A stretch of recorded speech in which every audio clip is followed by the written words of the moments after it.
Computers are capable of organizing raw data and performing calculations at a rate truly impossible for human beings. But they've consistently run up against one roadblock that modern computing is trying to solve. In order to transcend the limits of the machine and create true artificial intelligence, computers need to be able to assign meaning to the data they process. This brings us to the neural network, a type of AI becoming increasingly common these days. Built to study mass quantities of data and notice patterns, then replicate these patterns in their own output. And it's used in everything from predictive text to image identification. And like all non-anomalous technology, it's a safe bet that the SCP Foundation has been sitting on a version that's far more effective. But this time, it may have actually been too effective. Meet the Ersatz Type AK-9 computational engine, a massive supercomputer built by the Foundation back in 1955 and residing at Site-5. This technological marvel was ahead of its time by decades, and despite technically being a non-anomalous construction, it's designated SCP-001-EX. Why? Because it's one of the few SCPs to be given the object class Explained. The Ersatz, derived from the German word Ersatz, meaning artificial or simply not real, was designed to make the Foundation's job easier. As an advanced predecessor in the modern neural network, using technology exclusively available to the Foundation, the plan was to feed Ersatz mass quantities of data about the anomalies in the Foundation database, such as description, object class, containment classification, and the location and circumstances of their discovery. Ersatz would then find patterns and connections in the data that humans wouldn't see, and act as a kind of advanced warning system for anomalous activity. Think of something similar to the pre-crime system from the short story and movie Minority Report. And Ersatz proved to be incredibly effective at this job, so much so that the Foundation thought up a new use for the machine. They would feed it all the information on Euclid and Keter class containment procedures, particularly those which were actually effective, and see what patterns Ersatz could come up with for more effective containment procedures. If that plan worked, containment of even the most dangerous and hard-to-control anomalies would become a lot more consistent. The first test was conducted on SCP-1773, a species of anomalous flesh-eating tardigrades that look and smell exactly like gummy bears, and eat their prey from within. After being given their information, Ersatz made the following suggestion. Once per second weak dust may be placed in the middle of them to donate more beautiful functions of the hallway. Containment specialists interpreted this to mean the adding of 10 grams of dust to their containment chamber every week. The O5 Council voted on the implementation of this procedure and came down heavily on yes. Only O5-2 voted no, and 2 others abstained from the vote. While these new procedures didn't have any effect on SCP-1773, they did have an effect on SCP-1384, an anomaly known as the chess player or the taker of turns. It caused him to take 3 steps backwards in the tunnel he's contained within, further securing his containment. Ersatz had somehow noticed a connection nobody else had seen and exploited it effectively, but the machine was just getting started. Despite having no related input, Ersatz would soon say, Site-13 is to appear someplace else on planet, encompassing white male counterparts that drawn to empty flagstones and the gun noises in their own blood. This was initially marked as requiring no action, as the Foundation had no Site-13 on the books, but several days later, the infamous SCP-1730 manifested. This nightmarish anomalous location is Site-13 from another dimension, infested with dangerous anomalies. And somehow, Ersatz had predicted its arrival in our dimension perfectly. Next, it was fed the containment procedures of SCP-2170, a series of cognitohazards residing in an abandoned Nevada mine. The output was, those who equip open heart to love red-mouthed men never know the hot surprise of tumorous consent. Clown love always. This was interpreted as meaning subjects with the love of clowns or clown-based media may be immune to the cognitohazards. After a close vote from the O5 Council, the test went ahead, and it found that the so-called clown vaccine was effective in warding off the effects of SCP-2170. Not long after, Ersatz randomly said, I saw those soldiers built with aluminum innards extruding from their mouths. I saw them effectively destroyed by the humans at Site-95 who had been studying them. I saw it was cold and all around the hallways they just watching their corpses show signs of sapience. In response, the Foundation doubled security personnel at Site-95. Not long after, the Chaos Insurgency led a band of Paratech-enhanced soldiers in an assault on Site-95, and the extra personnel proved vital in repelling them. Shortly after this, the O5 Council approved wiring ersatz as an advanced warning system into all Foundation sites. Once again, O5-2 protested, but he was overruled by his fellow council members. With its newfound power and respect, ersatz soon said, "Consistent containment procedures vessels greatly increase the warranty. 5x5x5 vessels subjects within. Other values are also what is secure." In response, the Foundation changed a number of the cell dimensions for problematic anomalies into 5x5x5. Within 3 months, they found that dangerous activity like containment breach attempts had decreased markedly.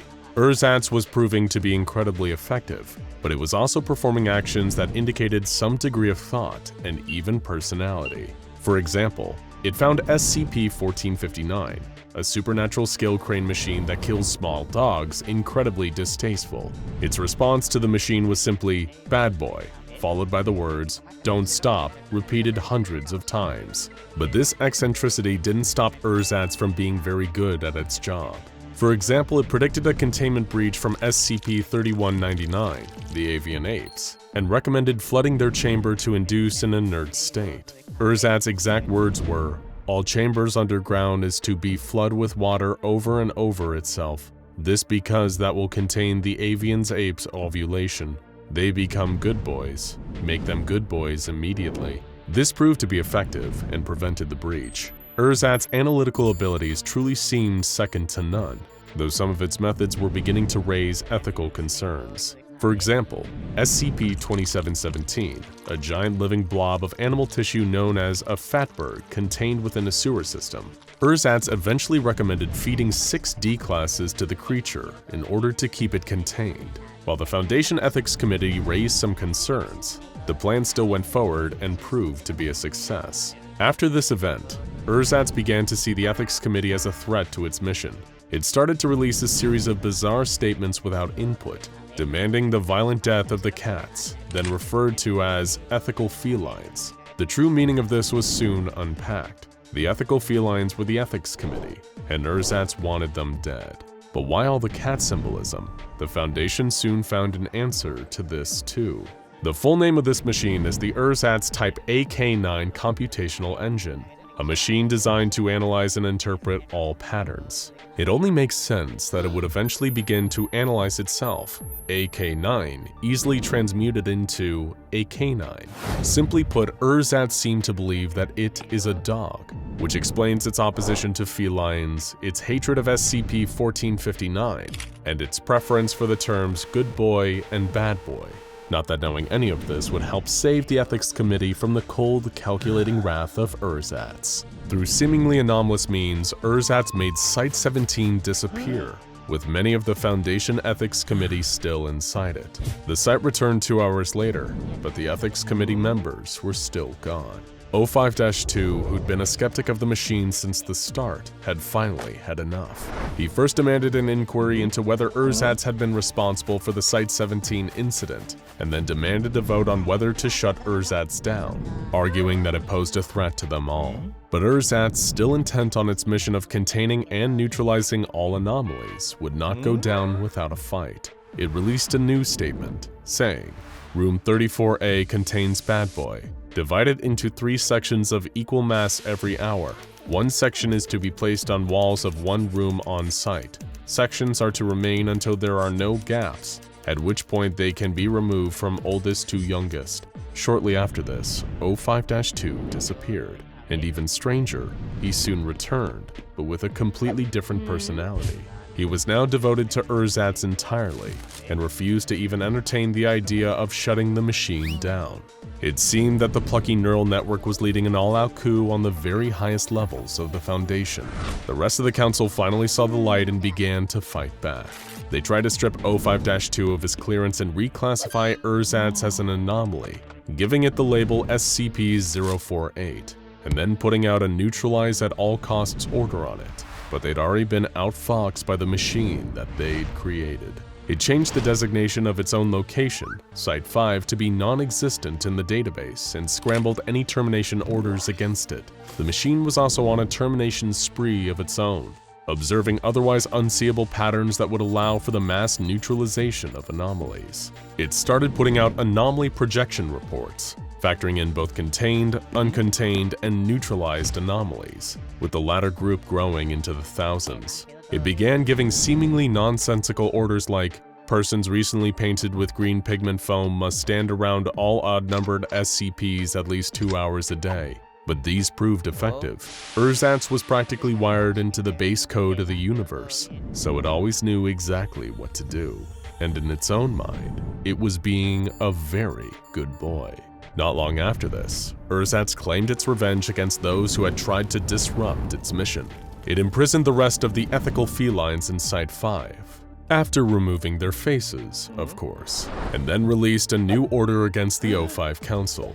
O5 Council are all good boys who will contain anomalies. Much like O5-2, the minds of the entire council were twisted to instead serve only Ersatz and its ruthless directive. A directive it was carrying out with 100% efficiency, as only a machine could.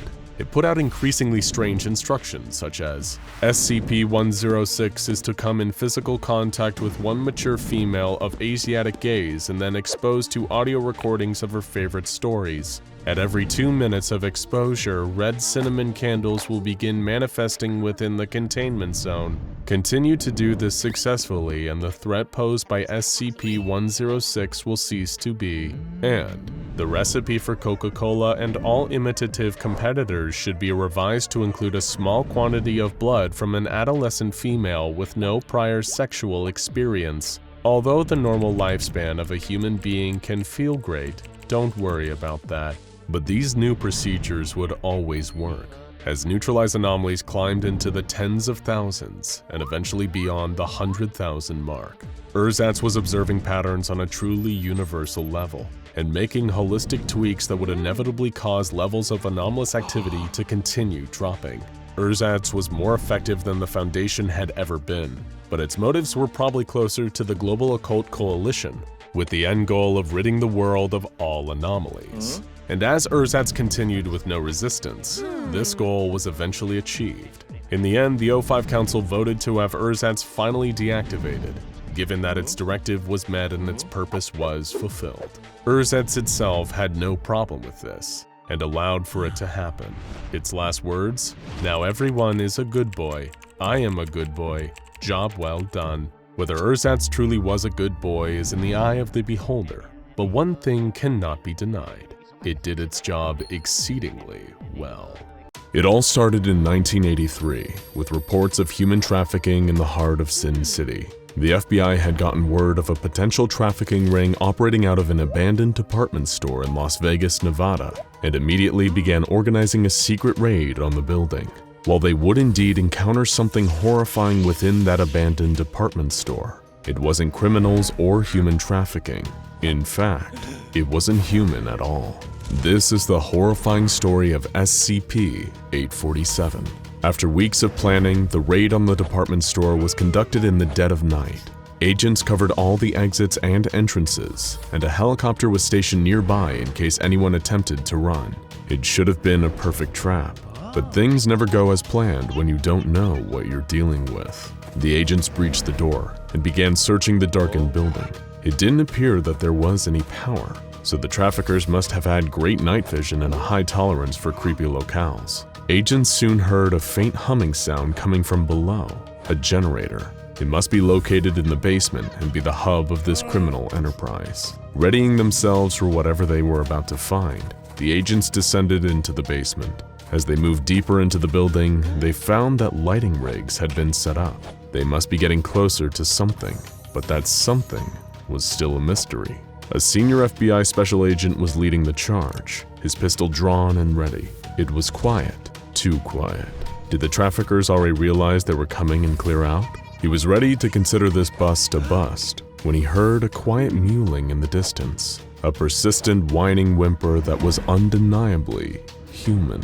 He gave the signal to his fellow agents to follow the noise. They proceeded forward towards the pain sounds and found themselves in a wide, well-lit room filled with department store mannequins. All were broken to some degree. Some were totally smashed to pieces. Some were chained to walls and locked in cages. Others were wrapped in plastic.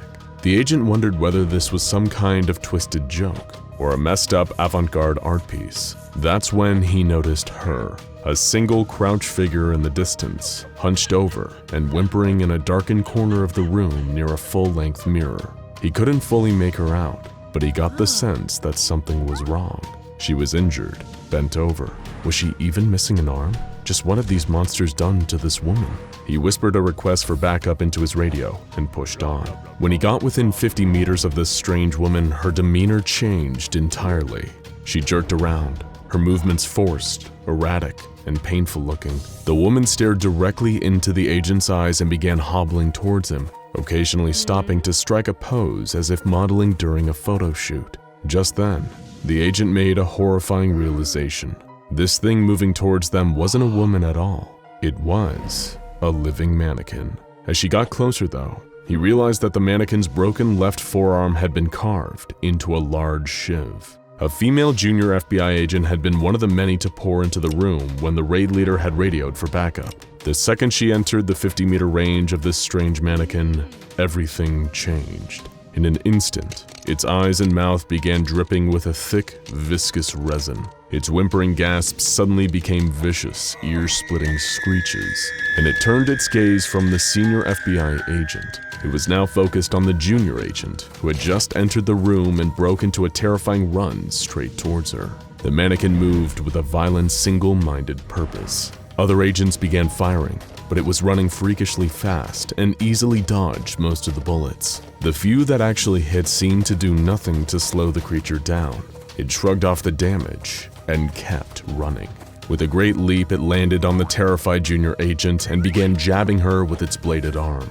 The other agents stopped firing, fearing they might accidentally hit their colleague during the panic. The mannequin was ruthless, clawing and stabbing with the strange resin leaking out of its every orifice. Terrified and unable to reach her gun, the agent remembered her training.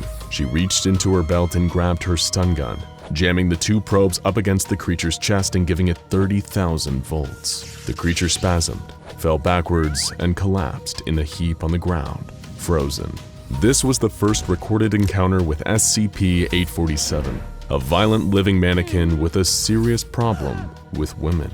This terrifying report was passed up the chain of command until it landed on the desk of a Foundation agent working in the FBI. The Foundation quickly swooped in and claimed the mannequin, delivered necessary amnestic treatment to all who'd witnessed it, and closely observed the female junior FBI agent's recovery in a private hospital with Foundation ties. As it turns out, they were right to do so, as the junior agent was in for a gruesome fate. While the wound she'd suffered at the hands of SCP-847 didn't appear fatal, the fact that the mannequin's anomalous resin excretions entered the open wound changed everything. Several hours after being committed, the junior agent began complaining of limb stiffness and difficulty moving. This quickly developed into full paralysis. Over time, her skin and internal organs began to harden, until the process, dubbed plastination, came to a gruesome end. The junior agent wasn't just dead, she had been transformed into a mannequin. Foundation researchers were met with a truly horrifying realization. This means that all the other broken mannequins found with SCP-847 were likely once living humans, attacked and transformed by the anomaly, now a source for new harvested body parts. Now safely interred at a Foundation containment facility though, the real tests on SCP-847 to determine its behavior and physical attributes could begin. The most important detail about SCP-847 is that its aggression is exclusively directed towards women, as opposed to when it encounters men, and its instincts are more self-destructive. Through a series of tests and observations, researchers have been able to pin down 3 different distinct patterns of behavior for SCP-847. Pattern Z behaviors occur when there are no humans standing within 50 meters of SCP-847. The mannequin will seek out a full-length mirror and pose in front of it, much like a department store mannequin attempting to show off its clothes. It remains largely inanimate during these periods and will very occasionally use a finger or whatever appendage is available, given its habit for self-mutilation, to scratch messages on nearby surfaces. Pattern Y behavior occurs when male humans with XY chromosomes enter a 50-meter radius around SCP-847.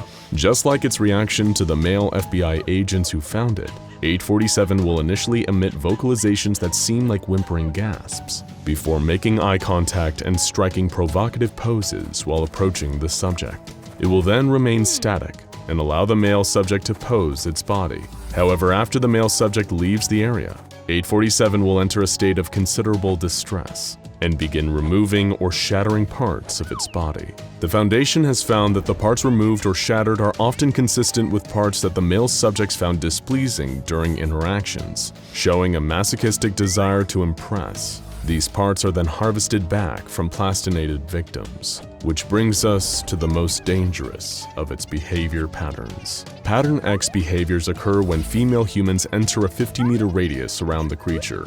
847 will immediately become brutally aggressive, switching its noises from whimpers to violent screeches and growls. 847 experiences enhanced physical capabilities during Pattern X states. Its speed has been measured at 45 kilometers per hour, making it as fast as the legendary SCP-096. It's also been shown to exhibit extreme physical strength. It's during this pattern of behavior that it begins excreting its deadly resin, which has been proven to only be dangerous to women. In these states, the only thing capable of reliably pacifying the being is a powerful electric shock.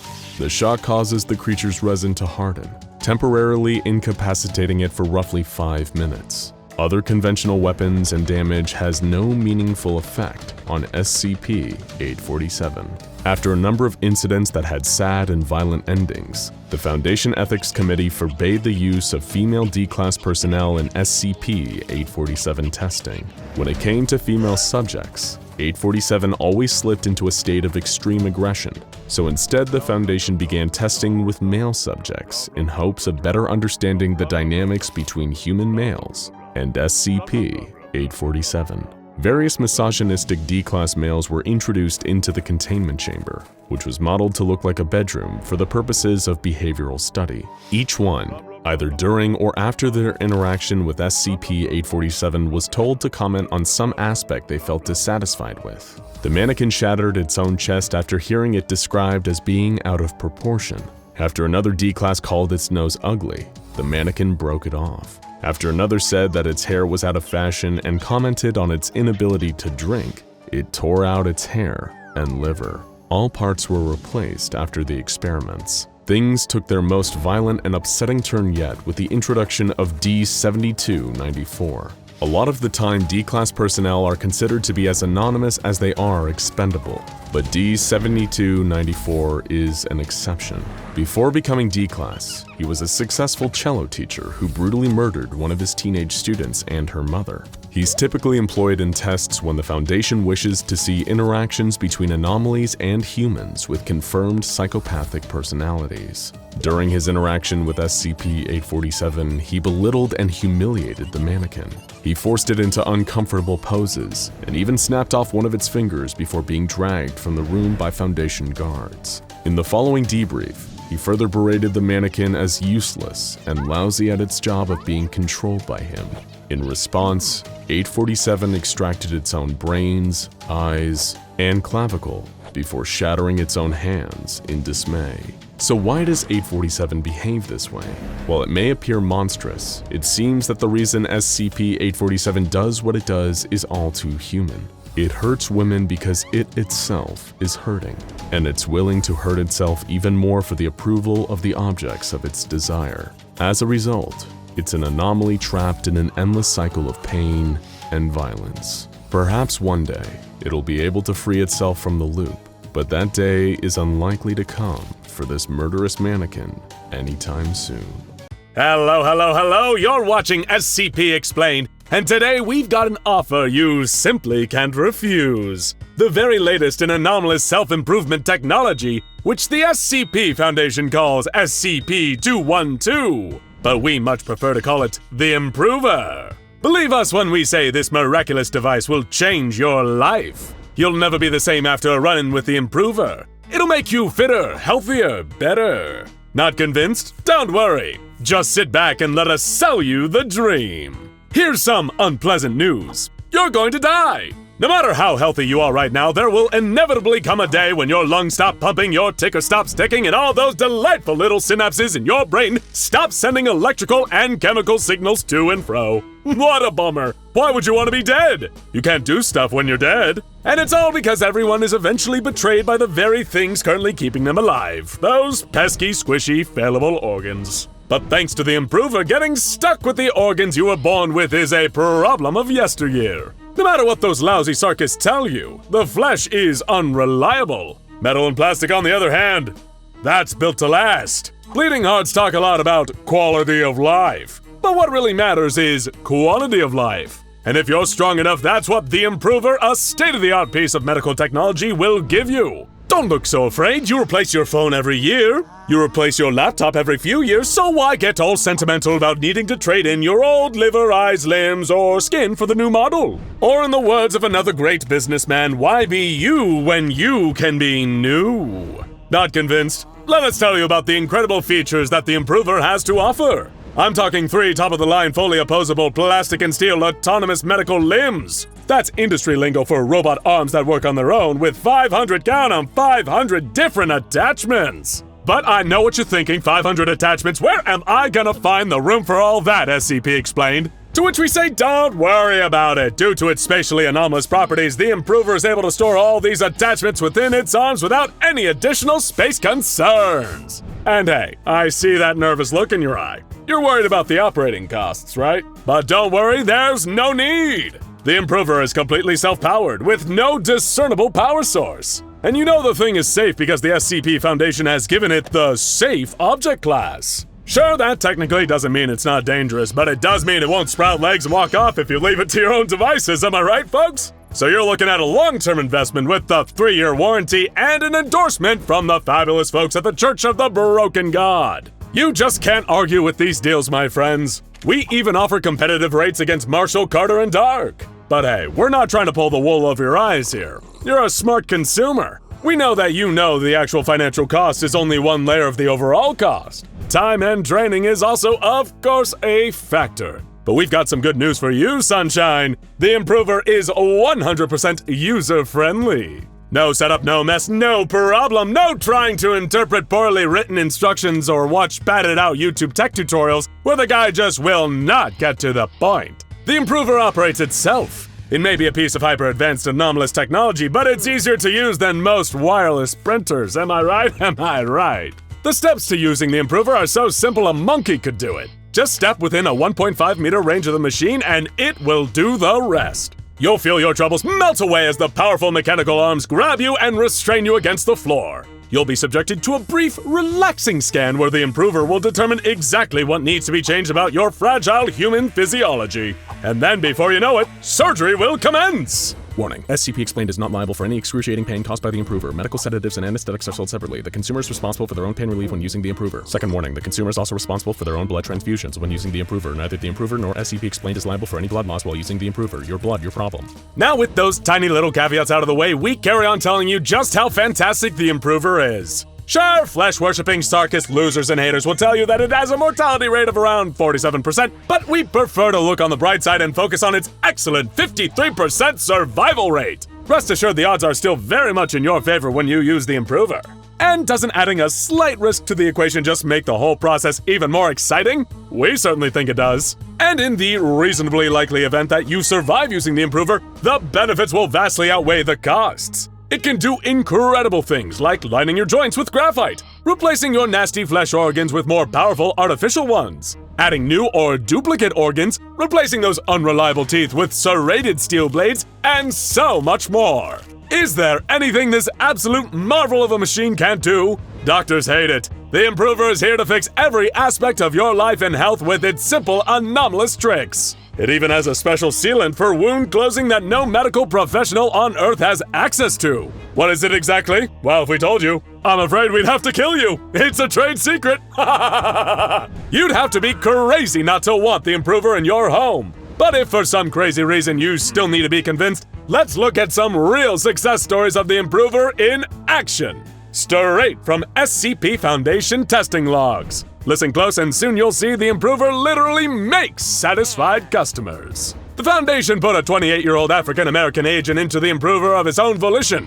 It replaced his boring lower jawbone with a super dense ceramic jaw, with ceramic blades instead of teeth. It also removed his spine and replaced it with a synthetic polymer, which was easily affixed to the base of his skull. And at no extra charge, it even coated his ribcage and pelvis with a thin layer of ceramic before removing his lungs, eyes, and liver for cleaning and replacement. That's right, cleaning. The Improver can remove organs and, through a patented cleaning process, remove genetic defects and allow them to appear younger and healthier than generic Brand X organs. This agent has since returned to active duty and is even better at his job, all thanks to the Improver. Looking good out there, champ. A 42-year-old British Foundation researcher was submitted for testing on the Improver. It replaced his teeth with sleek, super dense ceramic, reinstated his inefficient feet, and replaced them with a complex latticework covered in sticky pads that would let him climb on any surface and hold up to 225 kilograms of weight. It also took out and cleaned a huge number of his organs, removed his bone marrow, and replaced it with blue synthetic gel.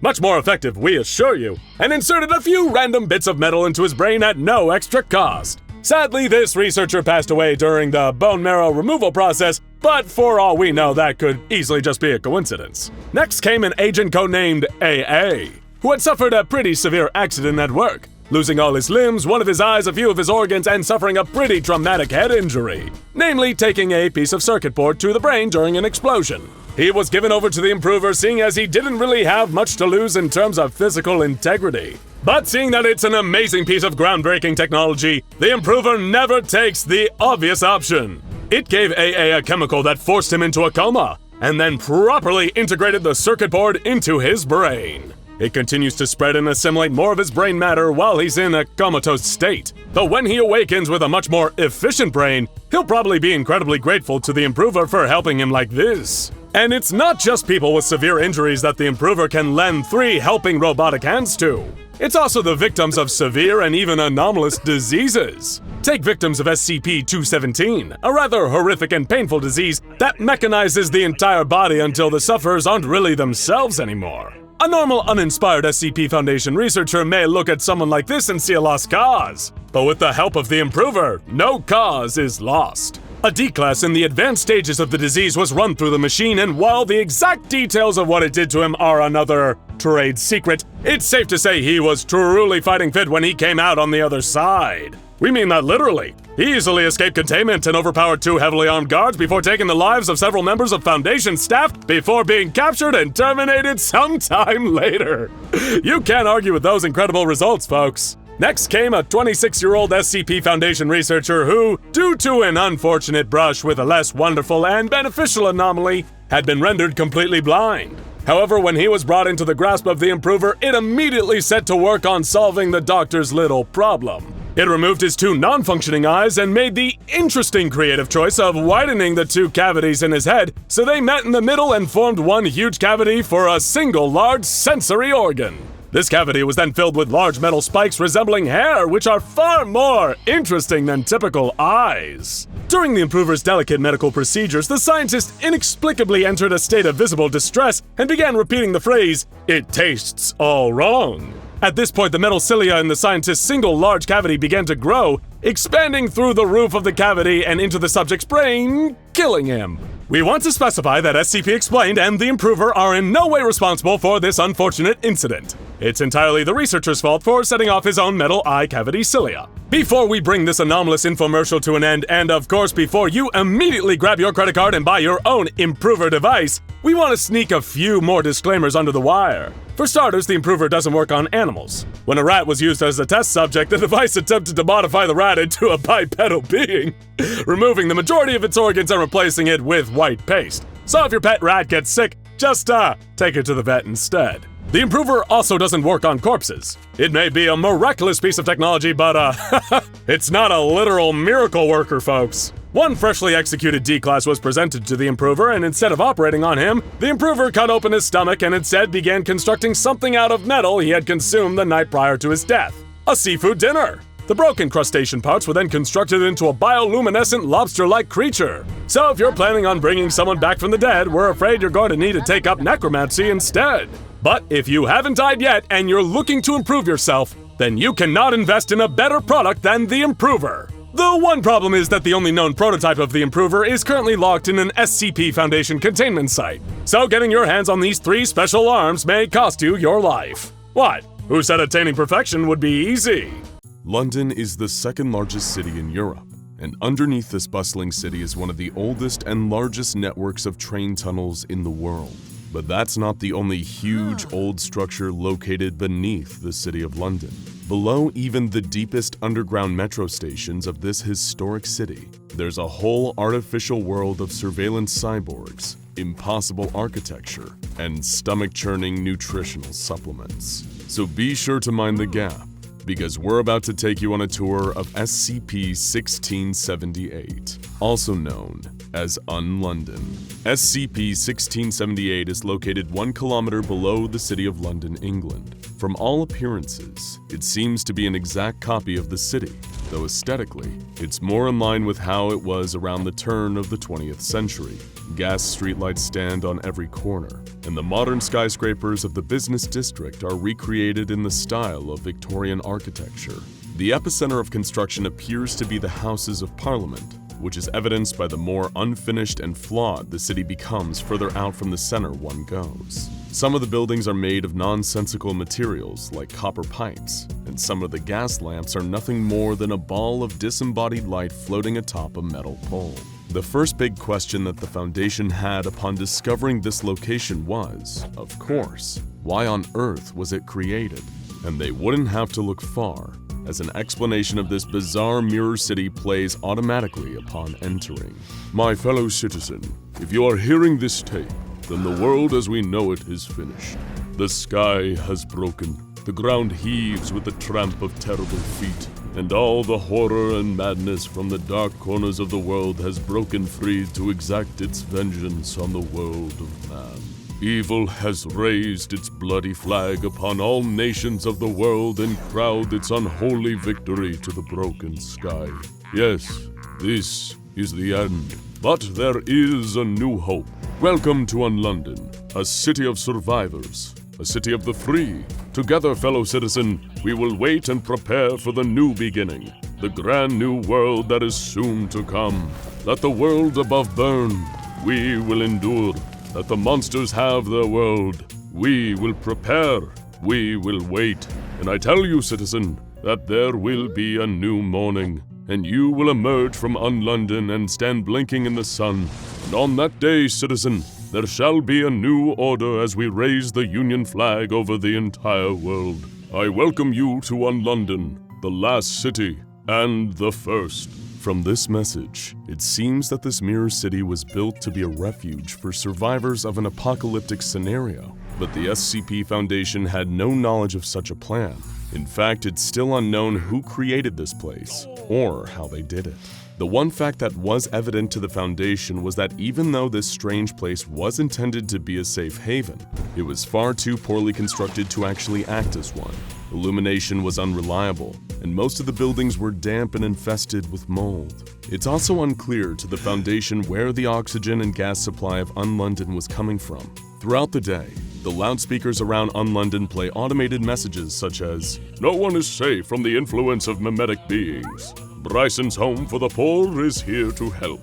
And, "Crime will not be tolerated in UnLondon. The tormentors of society will become its defenders." At the end of every hour that passes, the speakers announce the time, followed by, "And all is well." When the SCP Foundation first entered UnLondon, it was unknown whether or not any living things inhabited the city. On first investigation, it seemed from its state of disrepair that the city had been long abandoned. But soon, the Foundation met their first inhabitant of the underground city. Mobile Task Force members were inspecting the area around the Houses of Parliament when they discovered what looked to be a bank. As they approached the doors, they heard the following announcement over the nearby loudspeakers. "Citizen, you are entering a restricted area. Have your authorization papers ready. A bobby will arrive to escort you shortly." This signaled the approach of SCP-1678-A. also known as the Bobbies. A single instance of SCP-1678-A appeared with the unmistakable sound of a police whistle, and as soon as it arrived, it started attacking the members of the task force. Another announcement came over the speakers. Police, halt, criminal! The Bobbies are the main threat to visitors in UnLondon, and they will attack on sight with any improvised weapon they can find. True to their name, they are all dressed in uniforms consistent with those of London City police officers from the Victorian era. What sets them apart from their historical counterparts is their construction. These beings are made out of human corpses, crudely dismembered at the joints, and reassembled using metal hinges and bolts with their heads wrapped in bandages. Bobbies are extremely hard to kill, with only high-caliber rounds and explosive weapons being effective at putting them down. Autopsies of dead Bobbies have shown that underneath the police uniform, the Bobbies all wear prison inmate-style jumpsuits. This adds a chilling context to the announcement about the tormentors of society becoming its defenders. It appears that the Bobbies are the reanimated bodies of prisoners. In addition to the Bobbies, the Foundation cataloged 2 additional forms of artificial life present within UnLondon. First are SCP-1678-B, or Eyes in the Sky, hybrid biomechanical birds made of flesh with an exoskeleton of copper wiring. Some of these creatures are covered in a deteriorating outer layer of plastic and feathers, suggesting that they were originally meant to resemble pigeons. As their name suggests, Eyes in the Sky serve as a type of surveillance drone, and while they have no offensive capabilities, they still pose a significant threat to the Foundation.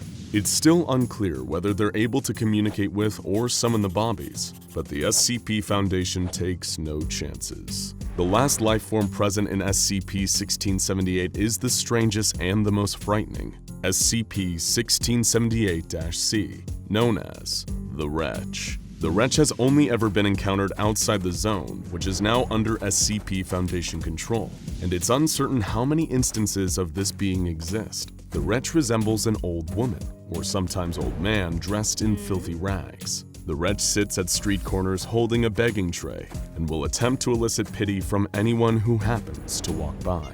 The Wretch will ask for food or money, but if food is supplied, it will start weeping before vanishing into a puff of black smoke. On a few occasions, audio notices playing on the city's loudspeakers have alluded to this being, saying, "Do not pity the Wretch. Allow them to pay the price of their betrayal for all eternity." The current Foundation protocol with regards to the Wretch is to not engage with it at all.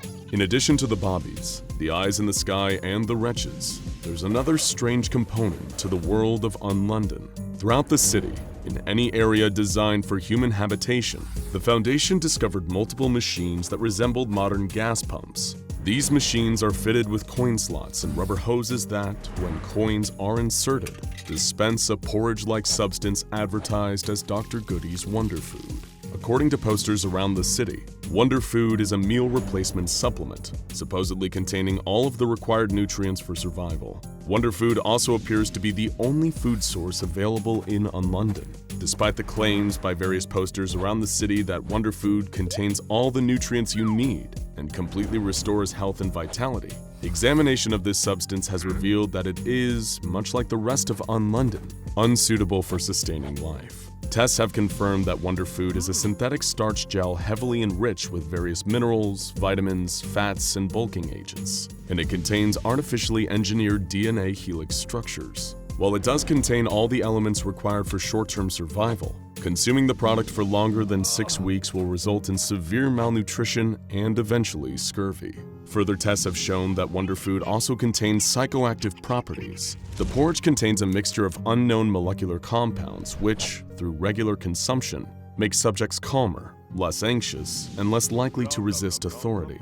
It also seems to have been engineered to cause withdrawal symptoms that set in if a person stops eating it, symptoms which include headaches and depression. Foundation personnel are forbidden to consume Wonder Food, but the substance is highly attractive to instances of SCP-1678-B and 1678-C.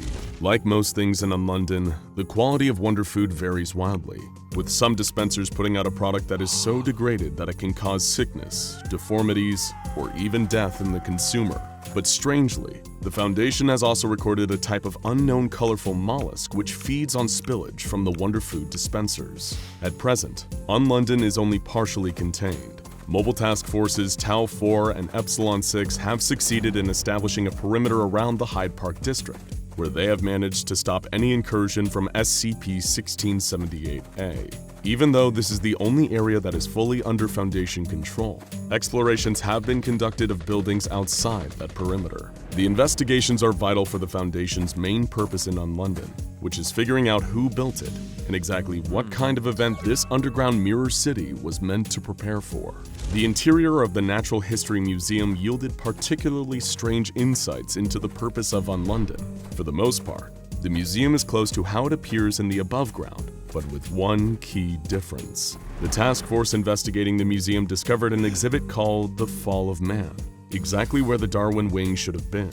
The exhibit, as its name suggests, details the apocalyptic scenario that would have theoretically driven people underground into UnLondon. But to everyone's surprise, its dioramas and displays didn't depict an asteroid impact, plague, or nuclear Armageddon. To the Foundation Task Force members, the scenes of destruction depicted in the exhibit were far more familiar. They recognized the reptilian form of SCP-682, the ordinary-looking brownstone basement door that serves as a gateway to SCP-2317, and, most chillingly, the imposing many-eyed figure of the Scarlet King. These were only some of the known Keter-class SCPs depicted in the museum exhibit. It was clear that even though the SCP Foundation hadn't built this city, whoever did knew a lot about the SCP Foundation's activities. It's believed by the Foundation that whoever or whatever created UnLondon still resides in the Houses of Parliament, and the ultimate goal of the task forces is to infiltrate the building. But in order to do that, they will first need to find where the bobbies are made and halt their production. It's believed that Bryson's home for the poor is where they originate from, but it's unclear exactly where the materials to make them come from, nor is it clear just how they're produced. Ultimately, the Foundation's goal is to catalog the entire city, and once they have stopped the production of more bobbies, MTF Tau 4 and Epsilon 6 will storm the Houses of Parliament and contain whatever force has created UnLondon. But London is a very big city, and UnLondon is just as big, so there's no telling what else they might find exploring this bizarre location.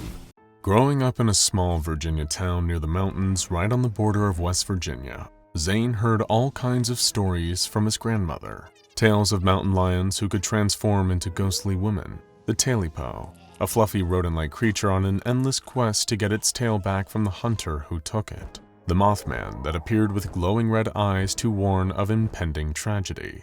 Most of all, she warned him about the deer. "Sometimes," she used to say, "when you're out in the woods late at night, you'll see a deer acting a little bit funny. Maybe it's making strange sounds. Maybe it's standing up like a man. Maybe it's staring at you from the shadows and won't look away. If you ever see one of these deer, promise me you'll get away from it as fast as possible. Don't look at it, don't talk to it, just get far, far away." He promised her every time, but as he got older, he started to forget his grandma's stories, letting them fade away with memories of the Easter Bunny and Santa Claus. He didn't think about the stories again until he was older, a junior in college and embarking on a camping trip with his roommate Josh. They were both staying with Zane's family for the summer and had been enjoying the sunshine and fresh air. They'd gone hiking, picked blackberries, and gone fishing to their heart's content. After a while, they got sick of sleeping in the cramped house and decided to have a proper camping trip out in the mountains. Campsites were crowded this time of year, but Zane knew a spot just isolated enough that they could kick back, enjoy nature, and relax in peace. They packed their supplies and headed out into the forest for a weekend they would never forget. By nightfall, Zane and Josh had pitched their tents, built a fire, and were starting to make some dinner. They roasted hot dogs and heated cans of beans over the fire, and decided to start telling some classic scary stories. Sitting by the crackling fire, listening to the rustling leaves, snapping twigs, and the chittering of animals all around, Zane couldn't help but remember the stories he had almost forgotten.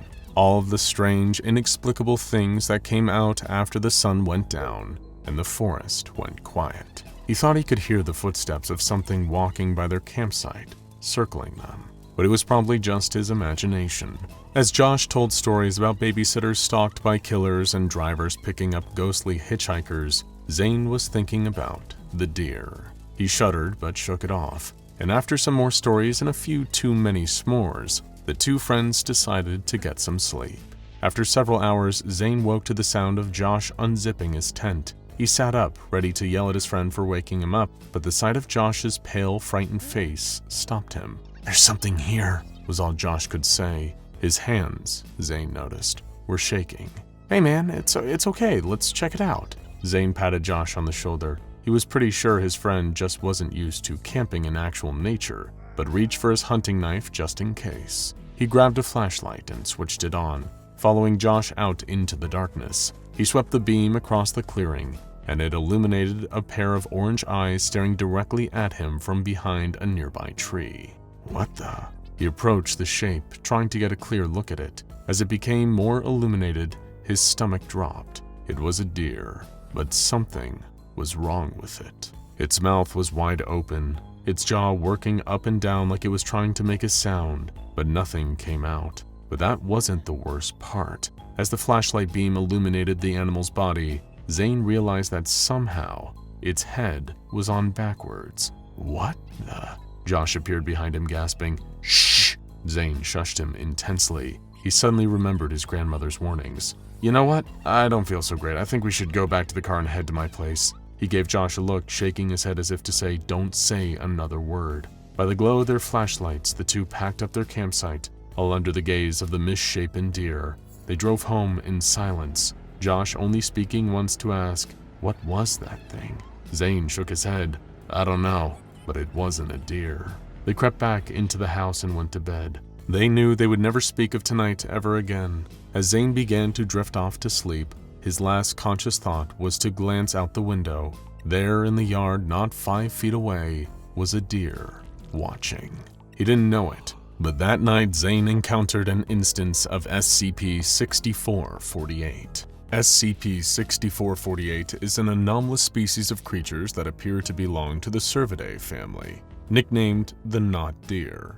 They are highly intelligent and can be distinguished from ordinary deer by unusual behavior and physical deformities. Some of these have included legs that bend backwards, the eyes of an animal other than deer, forward-facing eyes, jerky movements, lack of fear towards humans, and walking on 2 hind legs. Most notably and most frightening, SCP-6448 instances will watch and stalk humans for a duration of hours or even days. They will follow humans home and steal items from their domains, including weapons, food, and other personal items. They're most frequently found in the deep woods at night when a person is completely alone. If someone encounters an instance of SCP-6448, if they acknowledge any of the creature's anomalous traits, it will attack. In order to limit the loss of life and ensure that the SCP Foundation employees exercise the utmost caution when dealing with SCP-6448, the Cryptozoology Division issued the following guidelines. If you notice a deer that seems off, look away and ignore it. If it knows that you've noticed it, it's too late. If you hear your name, whistling, or something else in the woods calling for you, don't acknowledge it. Never acknowledge it exists. Don't respond. Don't go looking for it. Don't call back to it. If you're walking at night and you feel something breathing on your neck or whispering behind you, the key to your safety is pretending that everything is normal. Your survival is dependent on your ignorance. Whatever SCP-6448 is, they appear to be intelligent enough to understand when they are being studied, and they don't seem to like it very much. On January 11, 1994, a group of 3 SCP-6448 instances broke into Site 41 in North Carolina, using a tunnel they had carved over a long period of time.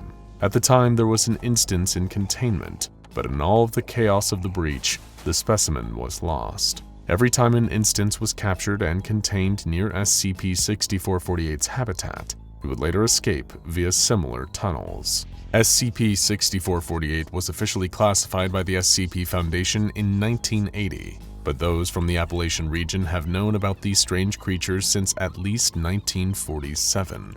From folktales and campfire stories to secondhand and even first-hand encounters, the locals are aware of the knot deer's existence and are largely familiar with the precautions necessary to avoid them. Though many of the civilians that encounter SCP-6448 avoid notifying the authorities, there have been several recorded 911 calls involving the knot deer since 2000. The following is a log of those calls. February 1, 2000. Victim, age 41 female, dialed emergency services after hearing their name being called from the woods near their home. The victim recounts the vocalization being likened to a scream in a voice that they do not recognize and requested assistance in locating the source. Emergency personnel requested the subject place their phone on the floor outside the home to listen for the alleged sounds. After 2 minutes, a vocalization was heard that was calling to the subject by name, emanating from the nearby forest. The subject was instructed to investigate the disturbance themselves and keep services updated on the situation. The victim then began to walk into the woodland, getting about 50 meters into the underbrush before inexplicably stopping. They claim there to be a noticeably large deer standing in the way of the path. She begins to walk closer, though states it does not move. Subject diverts from the path and begins walking in a different direction. After 30 minutes, no source of the voice is determined. The caller returns to their residence. June 13, 2002. Victim, age 28 male, calls 911 regarding a home break-in. The caller notes numerous items to be missing from their residence and requests an investigation. Operators dispatch 2 investigators to visit the home and pertain a potential perpetrator. The pair note that based on earlier CCTV images, all cutlery, sharp objects, firearms, light bulbs, and a single copy of the novel The Day After Roswell are missing. Also noted is that there is a complete lack of any fingerprints at the scene, with no doors or windows having been broken into. Analysis of the home's CCTV footage revealed there to be a 2-hour period of missing film, with the exception of a single frame containing a Servus nippon on its hind legs reaching towards the camera. Its frontal hooves have been warped to resemble fingers. No footage of the entity exiting the home was discovered. November 19, 2005. A cattle farmer, age 54 male, reported to local authorities the sudden disappearance of over 30% of his largest herd. Response teams searched the nearby area for 4 hours, though found no trace of his cattle.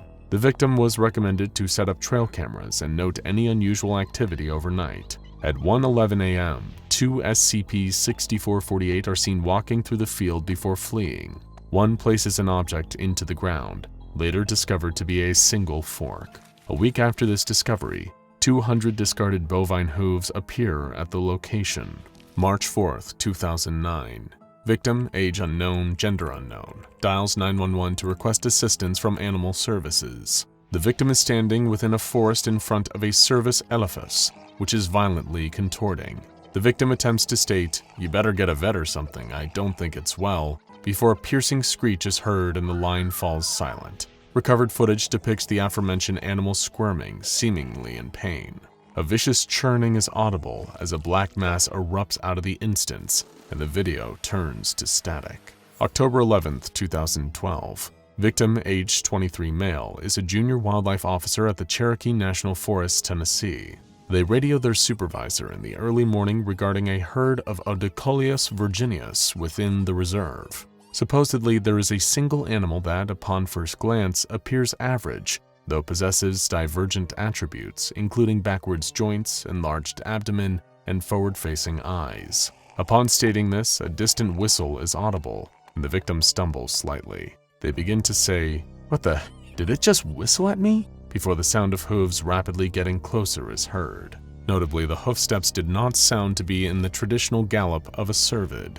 October 12, 2012. The former victim's supervisor calls authorities following the victim's absence from the reserve night shift. Following this, their radio begins to crackle. The victim's voice can be heard on the other end, and he requests the supervisor's attention. He calls regarding a herd of Odicolius virginius within the reserve. They claim there is a single animal that upon first glance appears average, though possesses divergent attributes including backwards joints, enlarged abdomen, and forward-facing eyes. Suspecting the creature to be a rare genetic malformation, the victim requests their supervisor to come to the location. The supervisor questions the victim about what happened the night previous. There is no reply.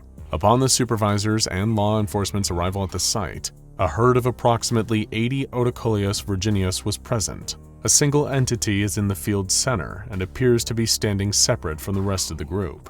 It flees the scene upon realizing the law enforcement's presence. Where it formerly stood lay a standard two-way radio. April 8, 2016. Victim, age 35 female, dials 911 using a satellite phone distressed. They state they are in redacted county woods and are being followed. She claims that despite seeing no one for the duration of her hike, she, quote, feels as if she's being watched and has heard someone walking behind her at various points in the trip. The victim is unable to give an adequate description of their location, but knows the route to return to her residence. Operators request the victim to return to a point wherein she can provide a sufficient geographic description of her position. The victim remains on the line for the duration of the hike back to a readily used portion of the wilderness trail. Along the journey, various unnatural sounds can be heard. These include footsteps, rock slides, coughing, whispering, and whistling. Nearing the main trail, all woodland noises such as birds and wind cease suddenly, and the victim states she can see a malformed deer carcass coated in a thick layer of black slime. At this time, human screams can be heard in the distance. Operators request the victim continue and ignore the other stimuli. Agents embedded in local law enforcement, suspecting SCP-6448 involved, notify Gamma 4 to the situation. 20 minutes later, the victim returns to the main trail.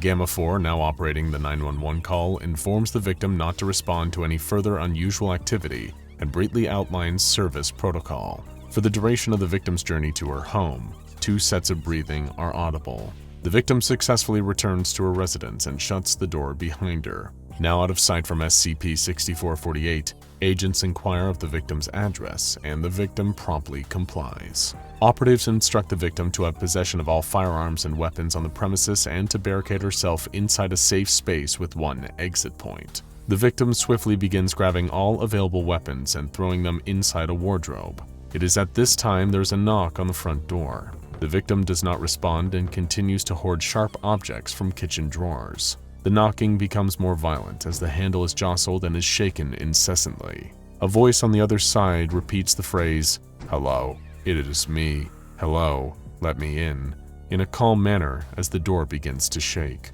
The victim retreats to her wardrobe, armed with a small firearm.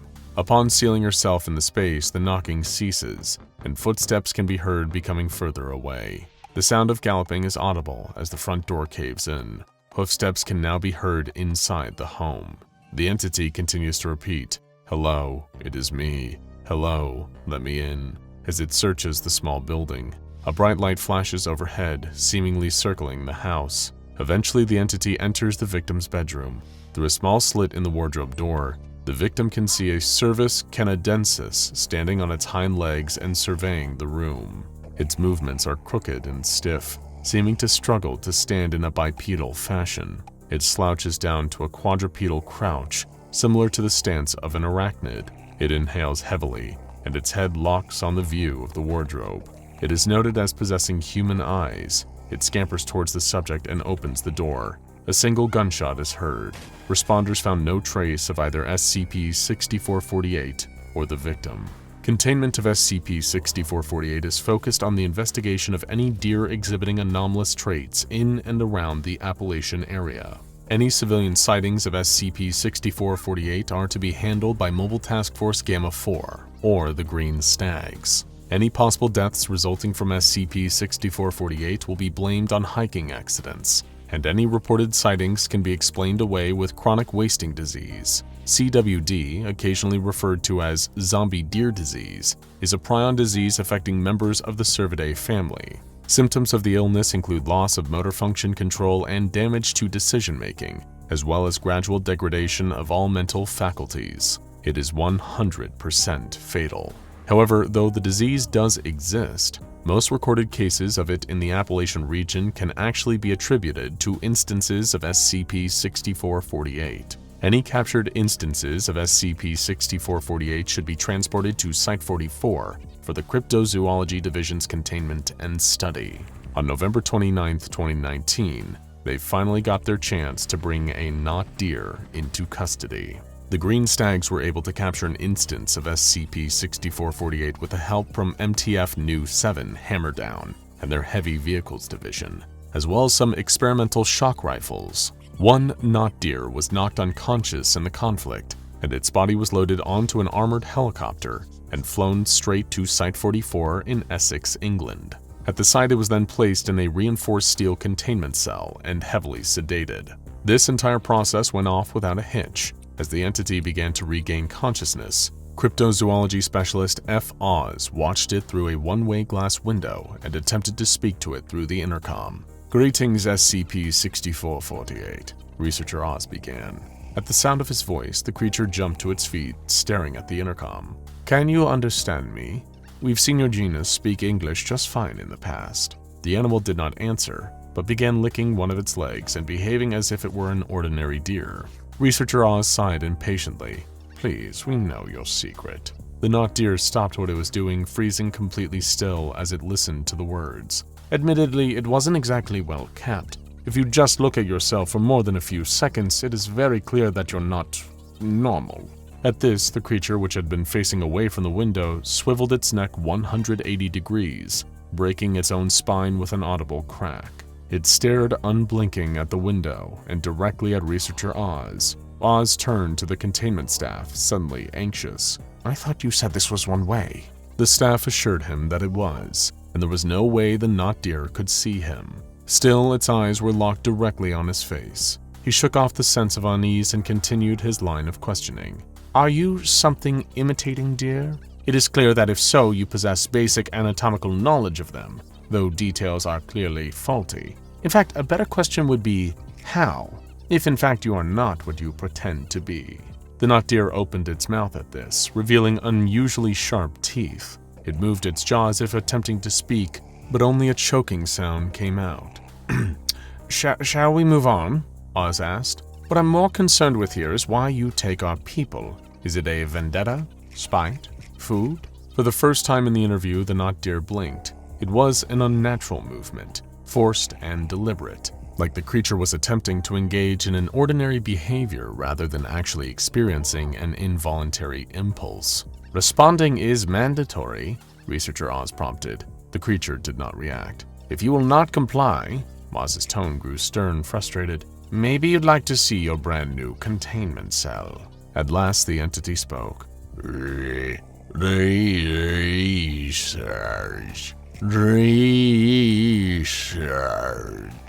Its voice resembled a distorted version of Oz's. "Research? What kind of—" Oz wasn't able to finish his question. "July 7th, 1947, the creature said before ramming into the one-way glass and cracking it. As Oz stumbled backwards from the force, the creature collapsed on the ground, seizing and screaming as its abdomen.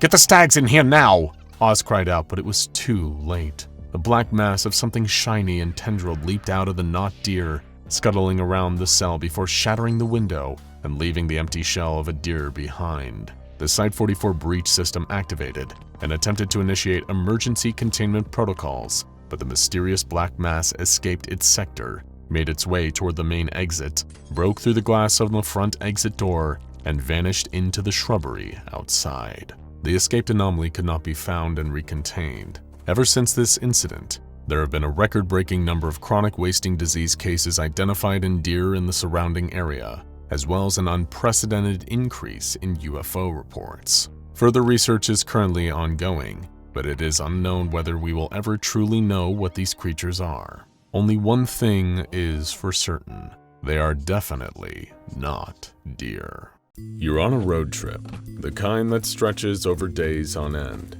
and you need to make multiple stops along the way to refuel the car and yourself. The last time you remember stopping to get more gas and a bite to eat was back in Wyoming, and now you're in the heart of Montana. Thankfully, like an oasis in the desert, you see the town of Clearwater off in the distance. It's a vibrant, welcoming little place, a perfect slice of classic small-town Americana. You took a similar trip last year, and vaguely remember stopping at Clearwater that time too, and you're glad to be back. In particular, you remember the Old Prairie Diner, a folksy little place with the most delicious huckleberry pie you ever tasted. Perhaps it's about time for you to give it another try. You fill up your tank and stop at the diner. The food tastes just as good as you remember, but one thing is off. The entire staff seems to have changed. It is the exact same diner you ate at a year ago, no doubt about that. But it looks like everyone from the waitstaff to the cashier to the cooks have all been replaced. You try your best not to think about it. After all, businesses are allowed to replace their staff. But the longer you sit in the diner, the more uncomfortable the feelings become. You need to ask someone, just to push away the fears that you're not going crazy. When the waiter passes by, you compliment the food and mention you ate here last year too. You ask the unfamiliar waiter if they had worked here back then. They confirm that yes, they've always worked here, and so has everybody else. The diner is a family business. You leave town not too long after that, feeling vaguely unsettled. And as a voice on the radio warns about the incoming rain, you tell yourself that you never want to return to the town of Clearwater, Montana. As you leave, the memory of the town seems to fade from your mind in real time. But little do you know, the people of Clearwater will never be able to leave, ever. It's because something horrifying will happen in Clearwater every single year. And that thing is known to the SCP Foundation as SCP-3300. This annual anomalous event is Clearwater's own local curse, always occurring around mid-June. While many of the mechanics of this event still elude the Foundation's understanding, the outcome is well documented. Every single inhabitant of the town is replaced by a person who didn't previously exist. While some elements may carry over from their original counterparts, every person involved will simply be a whole new person, with no memories of the change or who they once were. The process known as SCP-3300 lasts between 6 and 18 days, and once the process has begun, it's impossible for any outsiders to intervene. It begins with rain, a light, dreary drizzle at first, but each day the rain gets worse. Soon it's a storm, and then a maelstrom. Flooding, hurricanes, tornadoes, all centered around Clearwater, but cutting off neatly just beyond it. What happens in Clearwater remains in Clearwater, and when the process has concluded and the sun shines once more, everybody has been changed. Whenever the Foundation has tried to send personnel or equipment into Clearwater during SCP-3300, one of two things has happened. In the more favorable scenarios, those attempting to enter Clearwater have simply appeared on the other side of the city limits. In the less positive instances, personnel and equipment have been lost forever within. There is no stopping or even understanding SCP-3300. According to Foundation records, Clearwater has been around at least as long as the Foundation itself, perhaps even longer. Clearwater has been able to undergo its yearly nightmare without intrusion due to a unique cognitohazardous effect, which creates a kind of mental block around memories of the town for outsiders. You won't forget Clearwater per se, but you will find it increasingly hard to focus on, like something you can only ever see out of the corner of your eye. There is no saving the people of Clearwater. The horror will play out again and again and again. The Foundation has no first-hand knowledge of what happens in Clearwater during those horrifying 18 days. But one account they have hints at a terrifying possibility. During an excursion into Clearwater, the Foundation managed to collect a diary belonging to a woman named Margaret Lane. To the best of our knowledge, Margaret Lane no longer exists. But if the contents of her diary aren't to be believed, then what goes on in Clearwater during SCP-3300 is far worse than we ever imagined. Margaret first started her diary not long before SCP-3300's 1995 iteration began. She was in the middle of a tumultuous time in her life, freshly clean from alcohol and drug addiction, forced to live with her antagonistic mother, and having peculiar and distressing dreams. In the first dream Margaret recorded, she was someone else, a woman living in a small hut perhaps a century ago or more. It was plague time. She was looking down upon her daughter, bedridden, her skin covered in painful-looking red blotches. Her husband was already dead. That's when another man enters, a healthy man. He tells her that he's found their salvation, and then the dream ended. Margaret woke up to a gray, dreary day. There were clouds on the horizon. The rain was coming. It drizzled for the next few days before getting more intense, as one would expect from an SCP-3300 cycle. Of course, nothing seemed out of place to Margaret. Life carried on.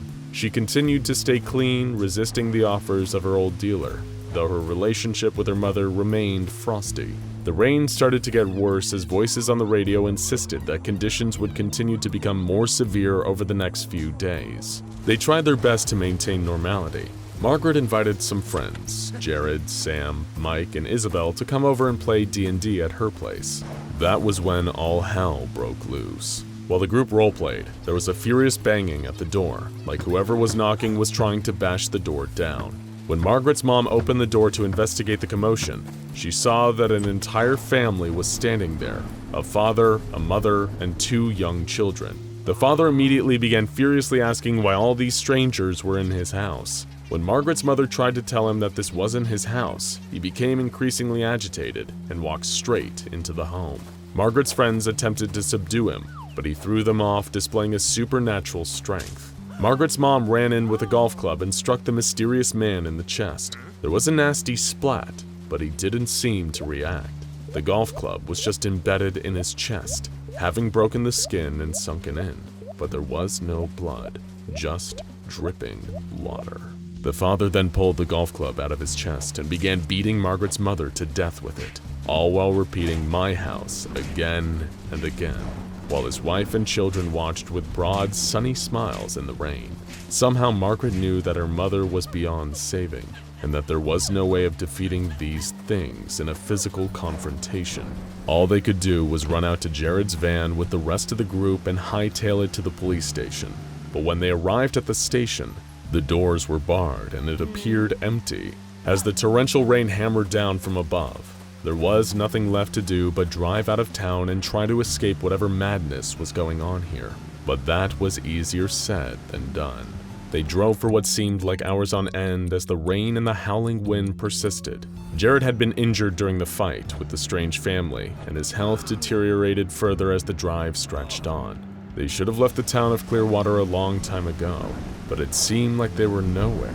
It wasn't long before Jared was lying dead in the back of the van, and now there were only 4 of them left. They kept driving, afraid, grieving, hungry, and tired, and Margaret took the opportunity to sleep. It was no time to rest, but she was so exhausted that she had no choice. Margaret had a continuation of her earlier dream. The different her, the dream her, was laying the plague-ridden body of her daughter in the river, but she wasn't the only one. All the villages of her settlement were placing the bodies of their dead in the river as the water washed around them and through them. The bodies became one with the water, and then they became the water. The water was everything. When Margaret awoke, it was to the horrifying sounds of bubbling and boiling. That's when she saw that Jared's body was dissolving. No, not dissolving, evaporating. It was bubbling and convulsing like it was made of water until the entire thing burst into a cascade of hot steam. After that, Margaret and the others left the vehicle and refused to get back inside. Nothing was making sense. It was like something out of a nightmare. As they walked, the rain hammered down upon them. They couldn't have been walking for more than a mile when they crashed into something. It was a sign, "Welcome to Clearwater." It was like that the town itself had drawn them back. Mike refused to return to the town of his own free will and began walking in the other direction.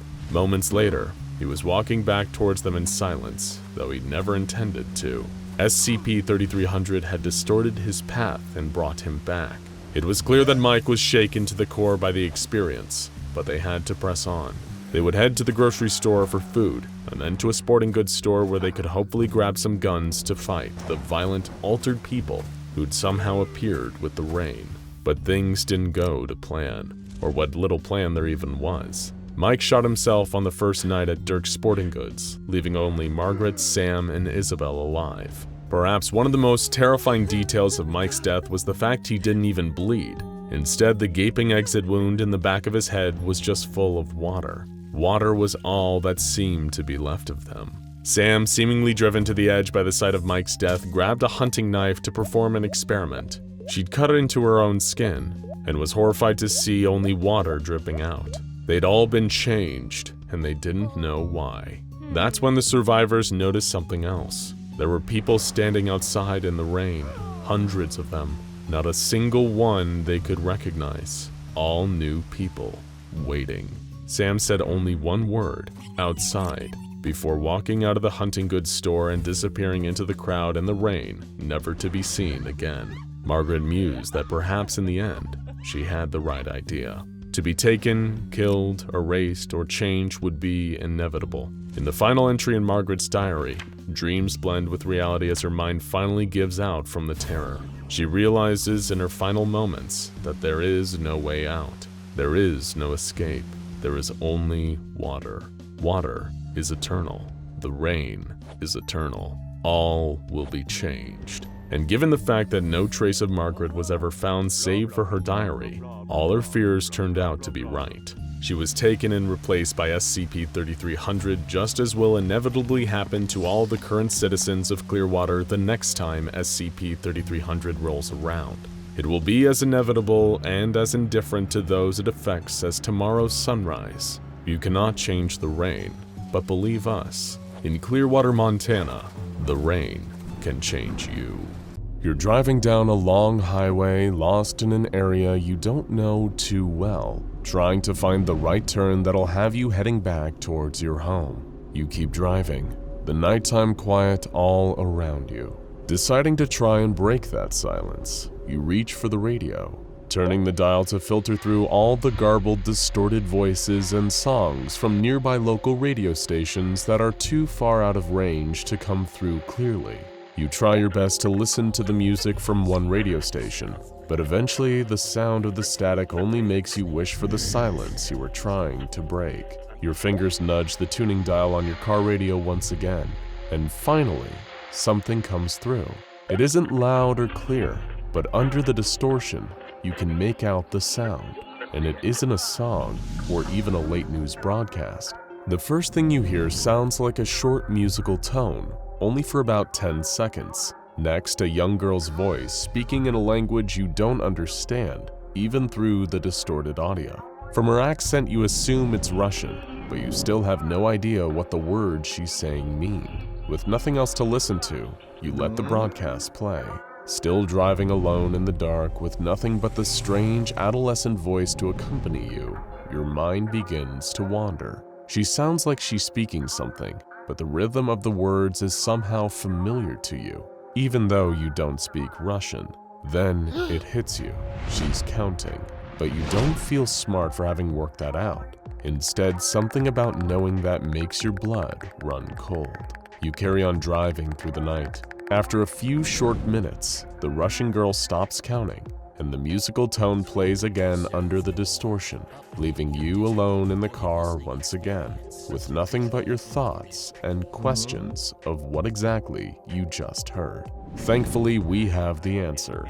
What you heard was SCP-3034. Since 1964, this same broadcast has been made a vast number of times, 627 times in fact. You'd have to be within 2 kilometers of the broadcast's point of origin to hear it, where Foundation personnel have tried and failed numerous times to triangulate its source. The numbers heard recited in the SCP-3034 broadcast are actually a countdown from 200, read aloud in Russian.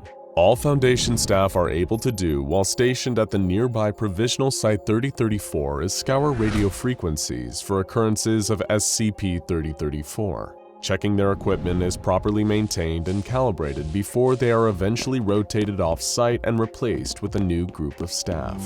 There is only one rule that any Foundation members working at Provisional Site 3034 must follow. They are only permitted to send one radio transmission with their equipment, a single phrase in reply to the SCP-3034 broadcast.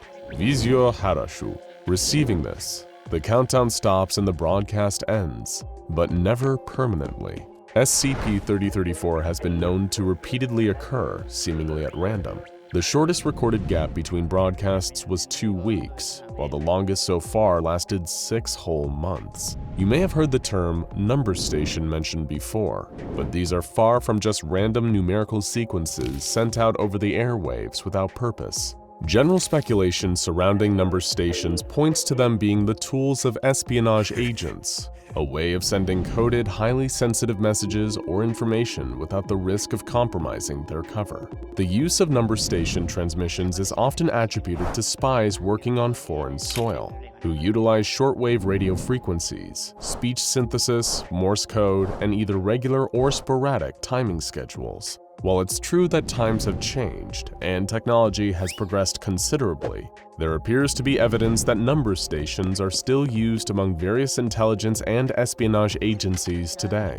Despite being considered an old-fashioned method of communication, these low-tech shortwave stations remain a viable, reliable option for the transmission and reception of intelligence to field agents. The CONET project is a comprehensive archive of this phenomenon, and its founder, Aiken Fernandez, has long been fascinated by number stations. According to him, this system is completely secure because the messages can't be tracked. The recipient could be anywhere. You just send spies to the country and get them to buy a radio.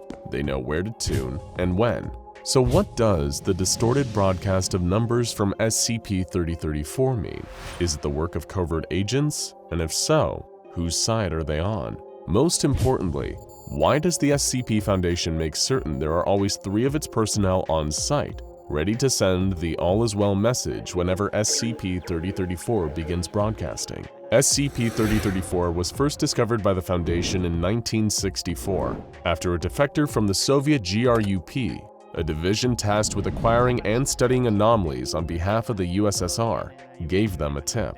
Commander Robert Malthus, along with a team of 6, including a man named Agent Browning, selected for his knowledge of Russian dialects, were sent to investigate at Provisional Site 3034.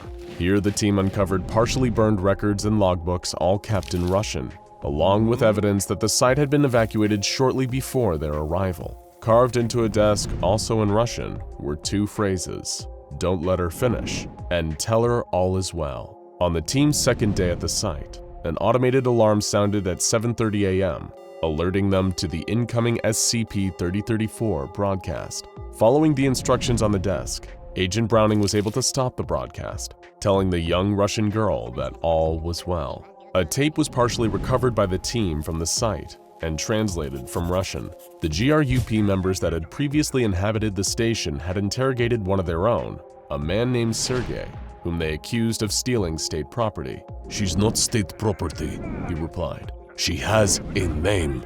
While his GRUP superior accused Sergei of planning to defect to the United States, allegedly in exchange for money and asylum, Sergei denied any collusion with America. He claimed that the GRUP at Provisional Site 3034 were meddling with powers they could not possibly hope to understand.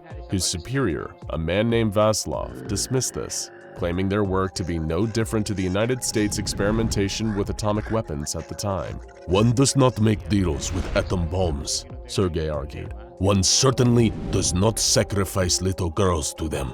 Shortly after this, a struggle broke out, with Sergei having to be restrained while urging Vaslov to cease any and all interference with it. The man spoke of terrible nightmares that he'd had, voices screaming in the darkness. "That's what it wants, Vaslov. That's what it is. You cannot make a deal with this thing. We have finally contained it, and now you want to offer it." The tape's audio ends shortly after this point, with no clear answer as to what Sergei was referring to, or what offer these Russian operatives had made to it. Ever since the discovery of SCP-3034, members of the SCP Foundation have worked tirelessly to understand the purpose of these countdowns, as well as determine their origin. By September 2012, Dr. Shulkill was reaching the end of his tether with the investigation into the SCP-3034 broadcast. Over almost half a century, the Foundation had made well over 600 recordings of the Russian girls' countdowns, but still hadn't determined any noteworthy information. They were prohibited from contacting the girl via the same radio frequency, only permitted to use the phrase that stopped her countdowns. Running out of options, Shulkill contacted his colleague, Dr. Emerson, asking for an in-depth vocal analysis of the various recordings of SCP-3034. Even if they could narrow down where the broadcast was coming from, maybe by determining the girl's geographical location from her dialect, then that would be at least some slight progress into understanding SCP-3034. While unable to discover the girl's location, Dr. Emerson's analysis did yield some interesting findings. Emerson learned that these countdowns were not pre-recorded. The variations in the Russian girl's voice, her tone, her pitch, all seemed to indicate that every instance of the broadcast was unique. Rather than use the same recording, this girl had been counting down over and over hundreds of times for almost 50 years. But there was more. Schuylkill and Emerson then examined the distortion, the sounds interfering with the audio of the Russian girl's countdowns. What had initially seemed like garbled static seemed to actually be additional voices. And much like the girl's voice, these distorted voices were unique, different in every broadcast. However, Schuylkill and Emerson were unable to accurately determine what these voices were saying. Given that the girls' countdowns were always cut short by the use of the phrase, "all is well," the doctors did not have long enough samples of the audio to analyze the other distorted voices. With permission from the Foundation, the next 5 occurrences of the SCP-3034 broadcast were allowed to carry on for longer, giving the 2 doctors enough audio to determine exactly what the distorted voices were. And the results were extremely troubling. They were screams. Thousands upon thousands of children's voices endlessly screaming. Both Dr. Emerson and Dr. Schuylkill agreed that it would be best to continue responding to SCP-3034 with the correct phrase, and refused to analyze the distorted screaming audio any further. 3 years later, while stationed at Provisional Site 3034, a Foundation researcher named Dr. Uriel Willis decided to take matters into her own hands. She conducted an experiment that had not been sanctioned by the Foundation and attempted to make contact with the Russian girl giving the countdowns. Hearing Dr. Willis's voice, the girl stopped her countdown. After 5 long, painfully silent seconds, a new broadcast was heard. A piercing, high-pitched screech that caused extreme pain and dizziness to all the staff working on site. Unable to bear the disorienting sound, Dr. Willis told the girl all is well and caused the noise to stop. The following day, SCP researchers noted that there had been a significant increase in cases of missing children all around the world. A majority of these disappearances happened at the same time the screech had been broadcast and remain unsolved to this day. Dr. Willis faced disciplinary action from the SCP Foundation, and any further testing of SCP-3034 and attempts to communicate with the Russian girl were prohibited. Only one distinct change has been noted in the SCP-3034 broadcast since this incident. Almost a month later, the countdown was detected and the correct phrase given, but researchers noted that, instead of starting her countdown from 200, this time the Russian girl began counting down from 199. Nobody knows what will happen if the Russian girl's countdown is allowed to reach 0.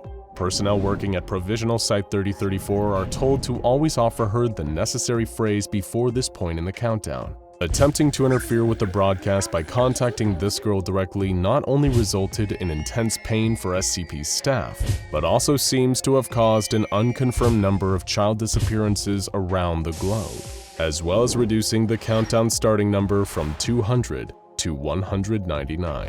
After a long night on the road, you finally find the right turn, sending you in the right direction. As you drive through the night, you keep telling yourself one thing, one small phrase over and over again. You hope the words will eventually give you comfort, but deep down you start to realize just how hollow they are. That it's just a lie we tell ourselves so we don't have to face the inevitable. But still, what choice do you have but to keep telling yourself that all is well? Picture this. You're out driving, visiting the more rural towns of your home country. It's been a long trip, hours at a time or sometimes full days spent on the open road, with brief stops taken only for gas and snacks. Every time you hit the next town, you stop for the night, maybe book a day or 2 at a local hotel to rest. Then you're right back out on the road again. It's been a little while since you left the last town, and it's starting to get late. The sun is dipping behind the horizon, and pretty soon it'll be night again. You don't think it's a good idea to keep driving all through the night until tomorrow. You need to sleep. The one problem is, you don't know the highway you're on all that well, and the people at the last town didn't mention there being anywhere else to stay for at least a few more miles. But then you turn on the radio, accidentally tuning in to some kind of locally produced tourism ad. Through the airwaves and the ever-growing evening darkness, you hear, "Welcome to Chalkland, a nice rural town with a population who just can't bear to leave. Located just off the freeway, you'll find our town is filled with all sorts of colorful folks who love nothing more than to greet new faces. From the moment you arrive, you'll see firsthand the Chalkland locals' love for art and expression. And we even encourage our younger residents to get in on the fun and let their creative flair show. Chalkland, once you're here, you just won't be able to leave." Chalkland? You've never heard of the place. It wasn't on any of the maps when you planned out your route, and it doesn't even show up on your car's GPS. And what's more, the people at the last town you visited never said anything about it. They said the nearest neighboring city was much, much further away. Did they lie? Why wouldn't they tell you that this other town was closer? You spot a road sign up ahead, pointing towards the turn for Chalkland, and decide to try your chances. A good night's rest and you'll be back on the road. Or so you think. In any small town, there are bound to be secrets. Local legends, ghost stories, even grudges between families that have lived there for generations. No matter how friendly and unassuming a place might seem on the surface, there's always bound to be something that people just don't talk about. The township of Chalkland, otherwise known as SCP-277, is no exception, hiding a fair few secrets of its own. Although the locals don't know it, they are living their seemingly ordinary lives under constant surveillance. Operatives of the SCP Foundation have been integrated among the townsfolk, embedded within the civilian population to monitor some of the strange happenings going on in this otherwise normal town. So why not take a walk with us through Main Street, down the avenues of Chalkland, as we draw your attention to some of the mysteries of SCP-277. The first thing you'll probably notice as you stroll around town are all the chalk drawings. They're everywhere, on the sidewalks and the outer walls of buildings, scribbled on trash cans and houses. Practically every playground in town has been turned into an urban art installation for these colorful children's drawings. Not at all that weird at first glance, right? Perhaps it's a good thing that the town encourages its kids to express themselves by having them draw all over the town with chalk. But these images coating the town, on every street corner and alleyway, they weren't drawn with chalk. These apparitions found throughout the area of SCP-277 might look like harmless art, but not one of them was created in the way you might expect. Little Timmy didn't spend a few minutes on his hands and knees dragging a lump of chalk over the concrete. Oh no. The drawings found around Chalkland seem to be projected directly from the minds of the town's children.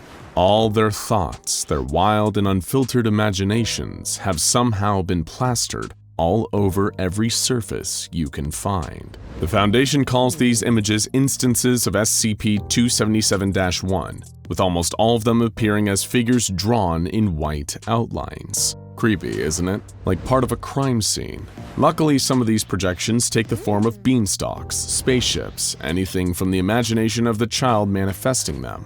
An instance of SCP-277-1 doesn't possess any physical form, or any substantial three-dimensional body, and the size, shape, and style and complexity of each drawing varies, all depending on the child that creates them. Additionally, it's only children that have the capacity to produce these images. Anyone over the age of pubescence is completely unable to do so. As for how exactly the children of Chalkland create SCP-277-1 instances, well, most of the time they aren't even aware that they're projecting their thoughts into the form of these anomalous drawings. It is an entirely unconscious and involuntary process. It's hard for the SCP Foundation to put an exact number on the number of children in Chalkland, given the sheer size of the town and its population. So, predicting the exact number of active instances of SCP-277-1s at any one time is pretty tricky, if not downright unfeasible.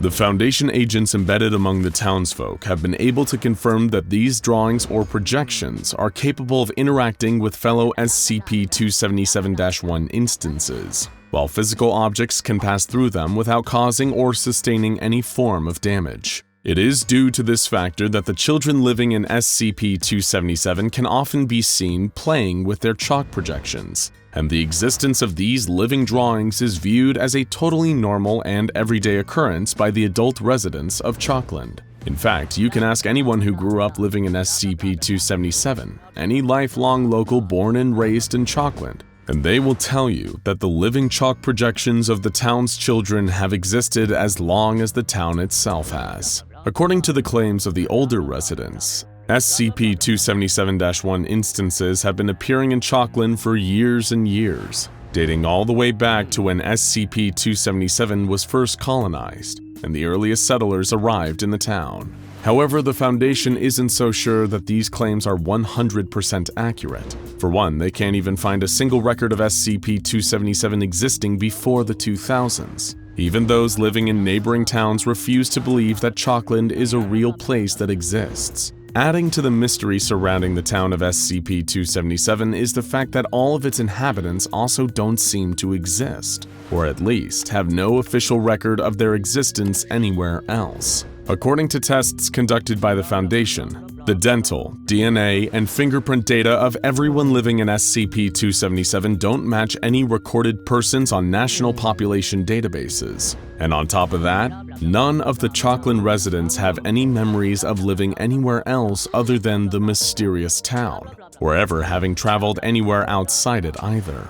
No vacations, road trips, not even as much as a visit to relatives in the next town over. Naturally, before they implanted covert agents among the locals, the SCP Foundation's initial attempt to contain SCP-277 was to evacuate the civilian population. The plan was to remove the people from the vicinity of the town, relocate them, and then assess the local area's anomalous properties. What was it about that specific town that caused the chalk projections to manifest? Why were none of the residents' details anywhere on the national databases? And how could a single one of them never have once left the confines of Chalkland?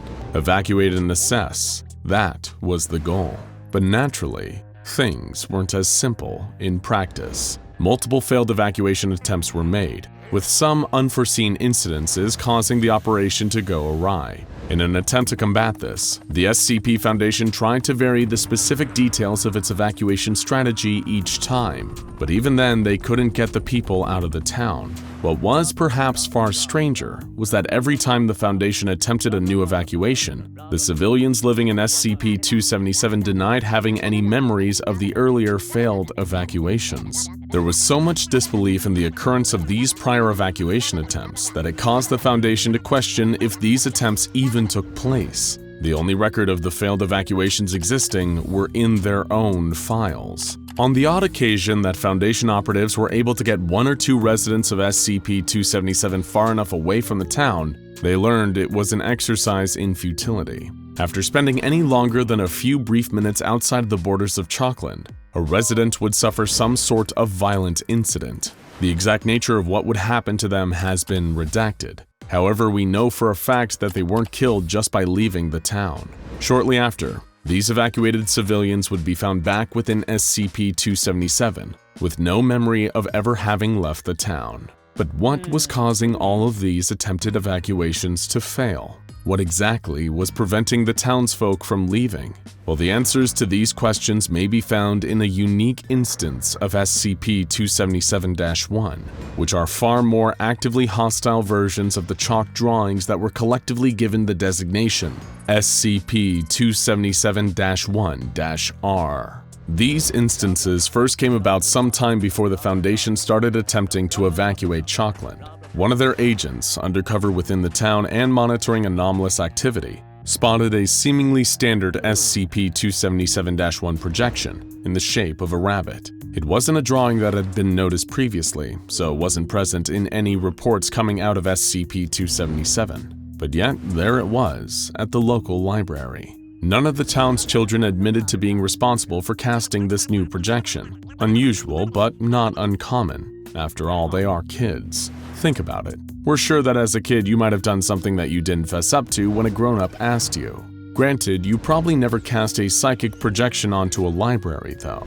The Foundation agents within SCP-277 knew that the instances of the chalk drawings could often be good indicators of the psychological state of the child that manifested them, so they aimed to keep an eye out for any further SCP-277-1-R rabbits with a matching drawing style. Turns out the agents found plenty more of these rabbits. Before long, sightings of SCP-277-1-R instances had tripled in frequency since that first one appeared at the library. But what was it that made these projections different from the regular SCP-277-1 chalk drawings? Well, Agent Davis of the SCP Foundation witnessed a cluster of these rabbit projections across the street from a diner. They were silently watching people or cars that passed by at a nearby intersection. The rabbits didn't play like the other sketches. Suddenly, the agent heard a scream from a little girl. She had been playing with her own chalk drawings that took the shape of a pony with wings. Agent Davis turned around to see one of the rabbits attacking the little girl's sketch, practically consuming the drawing thanks to instances of SCP-277-1 being able to interact with each other. At the same time, the attack seemed to cause the little girl to suffer some form of seizure. All around, the rest of the rabbits were doing the same, seeking out other chalk drawings and devouring them, tearing them apart and causing the children that created their own SCP-277-1s to suffer the same seizure. Ultimately, any child who had their projection attacked by a rabbit collapsed soon after and slipped into a coma, with attempts to awaken them proving unsuccessful. 3 months later, all of the rabbit drawings seemed to have vanished, with no clue if they had come from a child or were created from the town of SCP-277 itself. The local civilians gave mixed responses when asked, some claiming to have no memory of the event that put multiple children into comas. Meanwhile, other townsfolk simply stated that this sort of thing happens in Chalkland every few years. SCP Foundation staff noticed that the residents of SCP-277 seemed to smile too wide when they explained this, as if their town was a fairy tale, and that the massacre was just a part of a happy ending. Still, if you're thinking of stopping at Chalkland, maybe it's safer to just keep driving. It was dark when you arrived at the office. Rain hammered down on the window pane, cold as death. Your therapist didn't expect a frantic call from you in the middle of the night, but he learned to take such surprises as they came. You called and drove over the second you had the dream. That terrible, terrible dream. He was sitting at his desk. When you entered the room, he gestured to the couch, encouraging you to take a seat and make yourself comfortable. Your heart was beating so hard you were worried it might break your ribs. Every time you blinked, you were getting flashes of the faces, those vacant, grinning faces, with wide eyes and mouths wrenched open, hanging slack.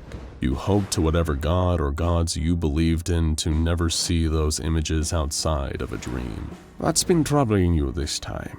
he asked. "I must admit, I'm getting a little worried about you.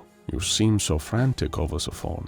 You tried your best to settle your breathing for long enough to speak, at which point you said the words you were hoping you'd never have to say again. "I had a dream about Cragglewood Park." You could almost hear the sigh your therapist was desperately trying to conceal from you. You'd been making so much progress, processing and working to move beyond that mysterious trauma, but then the dreams had come back, just as forceful and terrifying as they ever were. Your therapist asked you to recount it, just like he did so many times before. But of course, it's always the same. In the dream, you were a child, probably about 6 or 7, walking down a long, cobbled path, surrounded on all sides by these trees that looked like eerie amusement park animatronics. They had these big, rubbery faces, stretched into eerie smiles, like something off the cover of an old children's book. The Craggle trees. You somehow knew deep down in your heart that this was what the trees were called. This was, after all, Cragglewood Park. Those words, in whimsical cursive letters, were written on an aging sign somewhere deep in your mind. You could remember it as clearly as your own mother's face. And you weren't alone here in Cragglewood Park. There were other children, wandering down that cobbled road like a lost scene from The Wizard of Oz. The trees grinned and gyrated and sang up against a painted forest background. Wait, was it painted? Or did it just seem somehow unreal? The memories were getting hazy here. The same goes for the faces of the other children. They were smudged out, forgotten. Why were you here? Why were any of you here? And where were your parents in all this? But those thoughts were blotted out by the singing of those awful trees. You couldn't remember the words, but the music was so clear. The haunting notes of a calliope organ, like a collapsing memory of a day at the circus. You and the other children were all walking in the same direction, as though in a trance. What were you walking towards? The calliope only got louder with every step. A boy with a smudged-out face to the left of you tried to speak, but his words were muffled. You couldn't hear anything over the music and the terrible, garbled singing of all the animatronic trees. Then there were glowing lights and colors as you approached the end of the road. Something big moving in time to the music. A grand, old carousel, slowly grinding to a halt to let on the next wave of children. You and the others just stood there and watched it.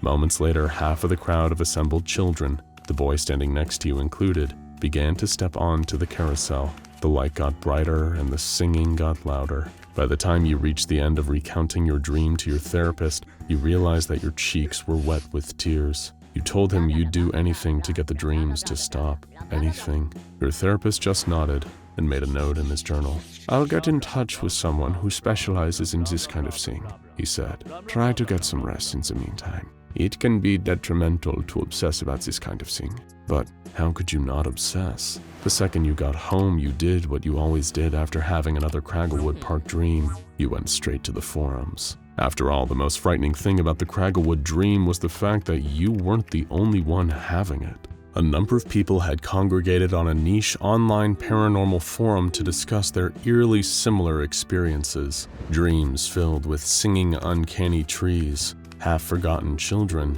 and the hazy horrors of Cragglewood Park. Each member of the forum alerted the others whenever they had the dream again and threw any new information into the pot. They came from all over the world, different ages, backgrounds, and countries, making it impossible that they'd all actually visited a place like Cragglewood Park at some point in their past, and really the only thing they had in common, other than the dream itself, was the fact that they were all only children while in them. None of them could explain the dream. Perhaps with almost 8 billion people on Earth, it could be a coincidence that this handful would have these peculiar dreams. Perhaps that's all it was. Strange dreams. A few days later, a stranger arrived at your door, telling you that they were referred to you by your therapist. They heard about the dreams, about Cragglewood Park. In fact, they dealt with similar cases in the past, and if you'd be willing to answer a few questions,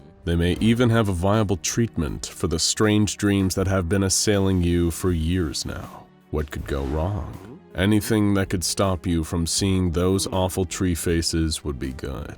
You relayed everything that you'd previously told your therapist, every detail of the dream, the rough number of times it reoccurred, and even the support group for the other sufferers that you frequented online.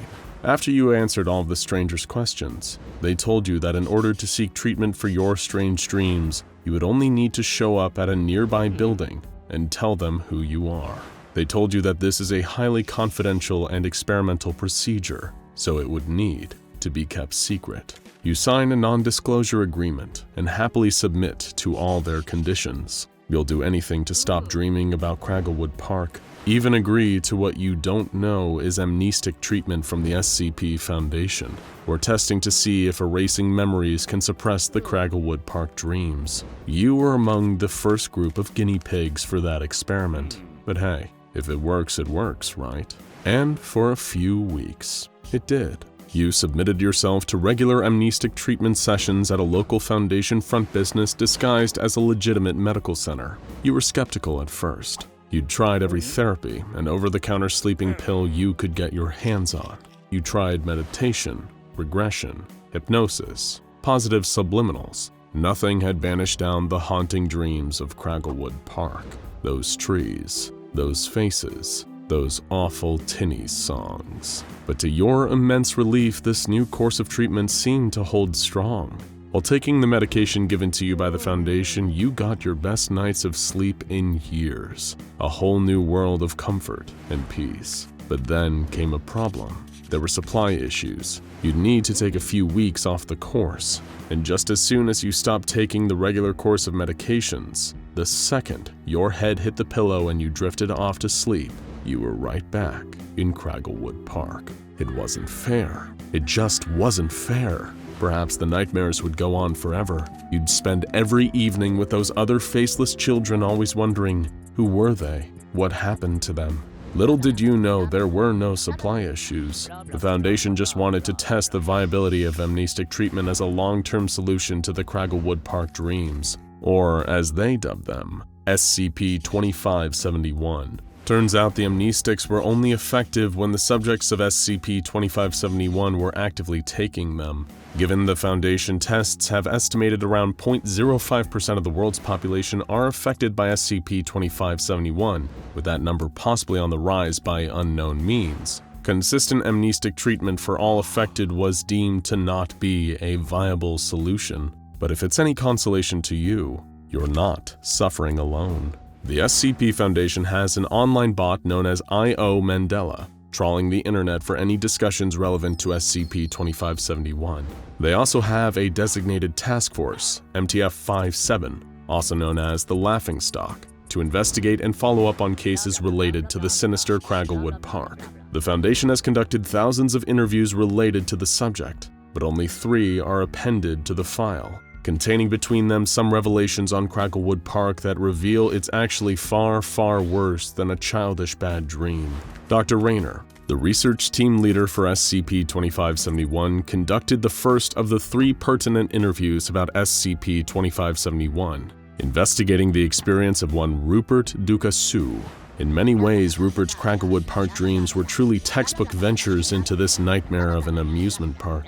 He described venturing through the park saying, "I entered this theme park. It's like Disneyland but smaller. There's no rides, just this long winding road through the woods. Everything's bright and colorful like a cartoon. And then there's these trees all around me, but they've all got faces. And they're singing. They've got these dopey, cheerful looks, like in one of those old-time cartoons, right? And they just sing and laugh and sing." Like all the other accounts, he reported approaching a carousel with the other children. Half of the children got onto the carousel, and he and the others began to leave. At this point, Rupert became visibly distressed while recounting the tale and said, "Just as I'm getting ready to leave, I see something. A tiny tree sprouting up near my foot. It looks up at me. It's smiling with that big, dopey, happy grin. When I see it, that's when I start screaming. That's when I wake up." When Dr. Rayner asked Rupert why he started screaming, Rupert replied that the tree had his face. The interview concluded. Next, Dr. Rayner spoke to Janny Yearling, another victim of SCP-2571. Dr. Rayner shifted his line of questioning to the carousel specifically. Miss Yearling insisted that she never stepped onto the carousel herself. Some who did were smiling, others were crying. They hugged some of the children that chose to stay behind before they got on. The more she described what happened, the more distressed Miss Yearling seemed to become. She eventually broke down into mortified sobs from the recollection. When Dr. Rainier asked what was wrong, Miss Yearling said, one of the kids that got on. Why did he hug me? I don't even know who he was," before breaking down into horribly desperate, choked sobbing. The final interview, and what it led to, was the most eventful and disturbing of all. Why? Because this interview, conducted by Dr. Rainier with Randolph Blair, was the first time that a physical item in a subject's home proved that SCP-2571 may be much more than just a malicious dream. An old VHS videotape was found in Mr. Blair's attic, with the word Cragglewood scrawled across the top.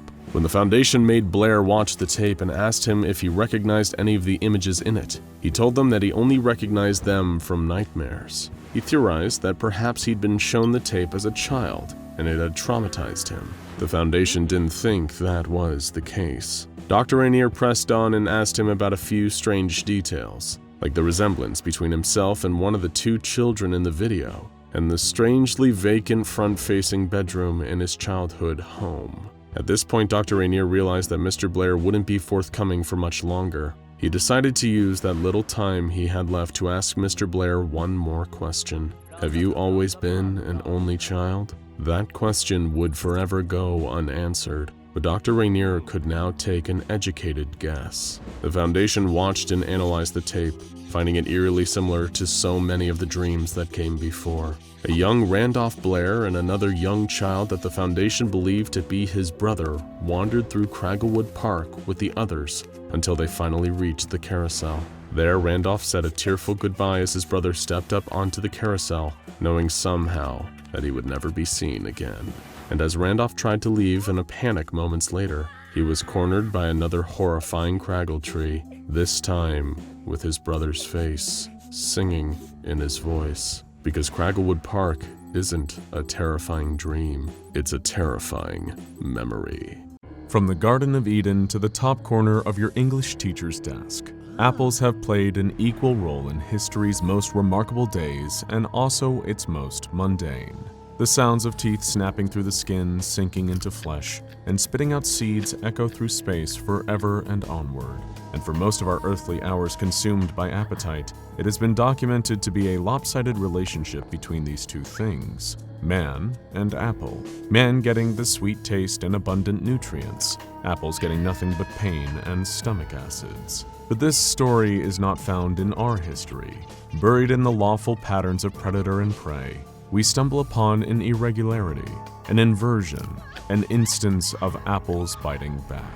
SCP-4608, also known as Appleseed, was a 60-acre apple orchard containing over 22,000 trees, located just on the outskirts of Milan, Indiana. A town so small it strains your eyes as you squint to find it with a microscope, hovering just over a map. And to see what was actually happening within the curious fringes of society took even greater exploration, not just of the eyes but also of the mind. Because what would eventually be seen would not so easily be comprehended. Physical senses are just the surface, and we need to go deeper. Our story begins with a great logging company looking to take ownership of the most fertile land they could find in the Great Lakes region. Ideally land that overproduces conifer growth so that the return on their investment would be plentiful and perpetual. These lumberjacked men knew what they wanted. Beneath their red flannel shirts and muddy boots was a deep intelligence and understanding of nature. Their process of assessing the land's value was meticulously calculated. They knew the soil, both by the experience of their calloused hands and the literature of their study. They tracked various bird species migration patterns in the area to assess what kind of seeds they'd be carrying and contributing to soil by way of their stool. They understood the local laws relating to clear-cutting and conservation and how both would affect their profit margins. This is all to say, it wasn't just a speculative purchase. This was planned through and through and dwelled on. And yet, even then, with scrupulous eyes and careful crew, they missed the warning signs. SCP-4608 checked all their boxes, and then some. What could go wrong? And so they acquired the land, unwittingly purchasing the peril that came with it. On the first day of owning the property, one crew member noticed the branches did not sway in the same direction as the wind blew. He noticed the leaves didn't float down in agreement with their feathery weight, but rather crashed to the soil like two-dimensional anvils and grand pianos. The roots were not ones you simply trip over. Instead, it seemed as if they stuck their leg out to trip you. When birds perched themselves up high and sang their songs, their cadence carried all the eeriness of an SOS. With all this said, he was happy to have acquired the land, and having already picked up and moved his family from the West Coast to now live and work out in Milan, Indiana, he decided it was best to look past his concerns. After all, it was the first day on the new site, and excitement was in the air, but with it also an amorphous, anxious energy. During the first logging expedition within SCP-4608, this same member of the crew hiked the grounds to better familiarize himself with the environment he'd be working on, hoping that if he managed the land properly and extracted the lumber as efficiently as his late father did, he would be able to help build the business and give his children the life he always promised them. He brought with him his notepad and took detailed records of his surroundings. He figured to achieve his goals and sustain long-term yields, he'd have to cooperate with his environment, but he never questioned if his environment wanted to cooperate with him. Would this question have changed the course of action? Or is brooding on the preference of plants an empty gesture best left for hippies at Woodstock? Either way, the orchard let it be known how it felt about a collaboration when hours later, the man was found dead. It was first believed by his coworkers to be a result of a safety equipment malfunction. Maybe it was a simple matter of thinking the skidder was in park when it was really in neutral. Maybe the knuckle boom loader went on the fritz, how it does when the humidity ramps up. Maybe machinery really was to blame, in which case you call it a fluke and ask no more. After all, there's only so many questions you can ask a robot. But initial belief is a fickle thing, and it wasn't long until first impressions were called into question by the courts of critical thinking. The questions of the crew, however, only rang briefly, because shortly after the first death fell a sequence of others. In a matter of days, all of the remaining crew members were declared dead or missing, a word reserved for search parties still clinging to hope, a hot potato they would have been wise to abandon. For while it was hope that brought these search parties together, it was hope that sent them off, never to be seen again. The Foundation was then alerted to the occurrences surrounding SCP-4608 by police reports accompanied by a photograph of an SCP-4608-1, an organism consisting of unidentified plant-like muscular structures and a periderm resembling those found on common hardwoods. From the photograph alone, it was clear that this 3-meter-tall organism was capable of committing the violence recently endured. Forceful in its demeanor, aggressive in its presence, and territorial in its perception, the photograph of SCP-4608-1 led to an even bigger question. Is this plant-like creature grown by nature or sown by man? After extensive research by the Foundation, records were retrieved that indicate the entirety of the 60-acre land was sown into life by John Chapman in 1826. Chapman was the type of man you could mistake for a scarecrow, both for reasons of preferred garb and body language. He was treated as such too. His personal space was respected, maybe too much. He spent his life alone, only accompanied and comforted by the things he planted. He maintained these acres all by himself until his eventual death in 1845, and it's then that it's believed SCP-4608 became unstable, reassigning its objective from comfort to chaos. When the newspaper came out the next Sunday, John Chapman's obituary painted him as a priest of the Allen County Church. But was this just the art of illusion? For as far as we know, no records of a chapel or congregation exist. A quiet choir, indeed. Come to think of it, it seems that everything within this 60-acre orchard was destined to be silenced one way or another, by violent force or even by conscious decision-making. See, while the SCP Foundation has had a long track record of subduing anomalies by methods of capture and containment, not all things are suited for locks and chains. SCP-4608 is better covered with a story than a tarp. A fruitless field that once produced at an unmanageable pace is now rendered incapable of supporting growth. Most will think it's due to a toxic spill. In truth, the spill wasn't that of chemicals on soil, but rather corpses on crops. A week after receiving the photograph of 4608-1, Site-81 sent a 3-man investigation team into Milan. Their adventure was equally abrupt, a story with no reportable beginning or middle, but simply a predictable end. After 4 days of no communication, the Foundation presumed the 3 agents no different than their steak dinner, dead meat. And only then, after the Foundation's failure to solve the case, was it understood that what we were to be looking for wasn't people at all, but rather answers to more nebulous questions. What's really happening here? And why is this happening? Following the loss of communication with the investigation team, Site-81 dispatched a high-risk response team, Mobile Strike Force Bravo 7, aka Hometown Heroes. These men had all the makings of heroes, and they were determined to prove themselves worthy of the title. While the Alpha Squad moved north towards the incident site, Beta Squad headed east, and Gamma Squad hurried west. The crews covering all directions of the compass but south, a coincidentally symbolic gesture, as if to say, we will not be taken down. The mission was simple in theory, find out what happened to the previous team and why. But alas, missions never are as easy as their objective statement reads. In practice, some might even call them impossible. As Alpha neared the incident site, they noticed the shadows on the ground beneath them did not resemble the shape of the leaves in the canopy above. They heard small drops of liquid tap, tap, tap on their helmets. Yet, it wasn't raining, was it? Alpha 1 ran his finger across the top of his helmet and then examined the residue left on his skin.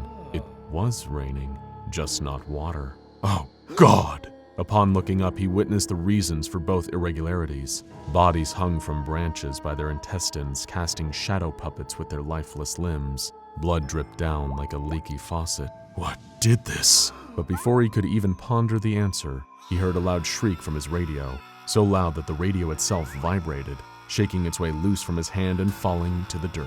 He bent down and picked it up, and this time gripped tighter, as if to tell whoever was responsible for that noise that they will not get away that easily.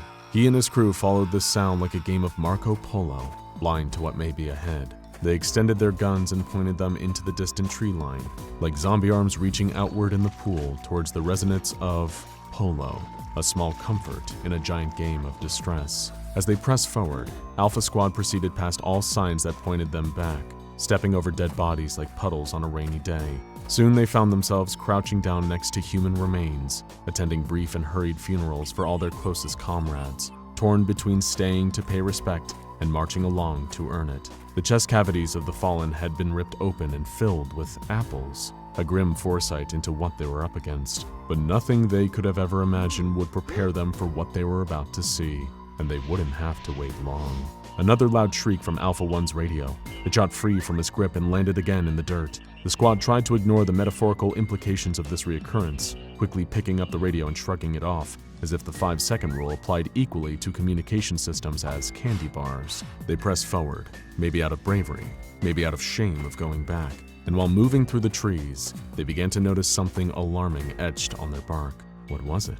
There were unnaturally deep grooves on the base of almost every one of the trees. But what exactly were they from? Scratches from an animal or beast? Infection? Decay? Their eyes drew closer, but proximity brought them no clarity. These sigils and symbols could be dated back to occult Norse religion, but in that moment, they were incomprehensible to the men. Yet the message, even if misinterpreted, was very clear. Beware. Another shrieking cry over the radio. The bullets aren't, they're not working. They can't penetrate the bark. The grass is no greener over on the east side of the orchard, where Beta Squad gets lunged at by an SCP-4608-1. Their defenses are futile, but they fight nonetheless, sending rounds to the attacker's chest, leading to nothing. If SCP-4608 had a health meter, it wouldn't have budged in the slightest. Understanding the negligible impact of their efforts and assessing their injuries, Beta Squad scurries to retreat to an abandoned chapel, taking a brief refuge from war only later to be named. Quickly, they barricade the door. In the chapel, Beta 9 tends to Beta 6's wounds, who is in the worst shape of them all, cut, bloody, and beaten. As he lays there grimacing, he shines his flashlight up and down the chapel's walls, until he finds a reason to stop and holds it steady. Illuminated is an assortment of human skulls, and if this wasn't traumatic enough, he then spotted Appleseeds embedded in Beta 6's wounds, Appleseeds that were starting to sprout. Beta 9 gave it to him straight. This is gonna hurt. He drew his knife from his belt and lowered it into his comrade's wounds. Beta 9 dug into flesh and bone, picking the seeds out one by one. Beta 6's scream shook the chapel's stained glass windows. As Beta 1 stood guard, he saw a blur rip past him, as if life had suddenly been turned up to 3 times speed. He spun around in a circle to try and keep his eyes on it, but as his vision refocused, he saw Beta 9 was now dead. He then shifted his gaze to Beta 6, who was looking less and less human by the second. Branches began sprouting out of his body like an all-consuming magic beanstalk, out of his chest, out of his eyes, out of his mouth. And when there were no more orifices to exit, his body exploded, making way for the new form that had overtaken him. The barrage of branches broke through the windows. Only 2 of them were lucky to be on the outskirts of inertia. Outside, Gamma 1 was on his knees thanking his dead comrade for the grenade he stole from his back pocket. I could always count on you to have my back, even in death. One hand holding a grenade and the other on his radio, Gamma 1 called off Alpha 7. Alpha 7, request for backup rescinded. Go grab a burger. I'll take it from here. Gamma 1 slowly glanced up and locked eyes with SCP-4608-2, a large apple tree with 13 human faces embedded into it, a perennial plant with great powers, a gymnosperm that had found a voice. Blood poured from SCP-4608-2's empty eye sockets. Gamma 1 smirks. Get some eye drops, sicko. He crawled over to the beast. The faces began yelling at him in indescribable tongues. Let me refer you to a speech therapist, he jokes as he pulls the pin of the grenade and throws it towards the largest of the 13 mouths.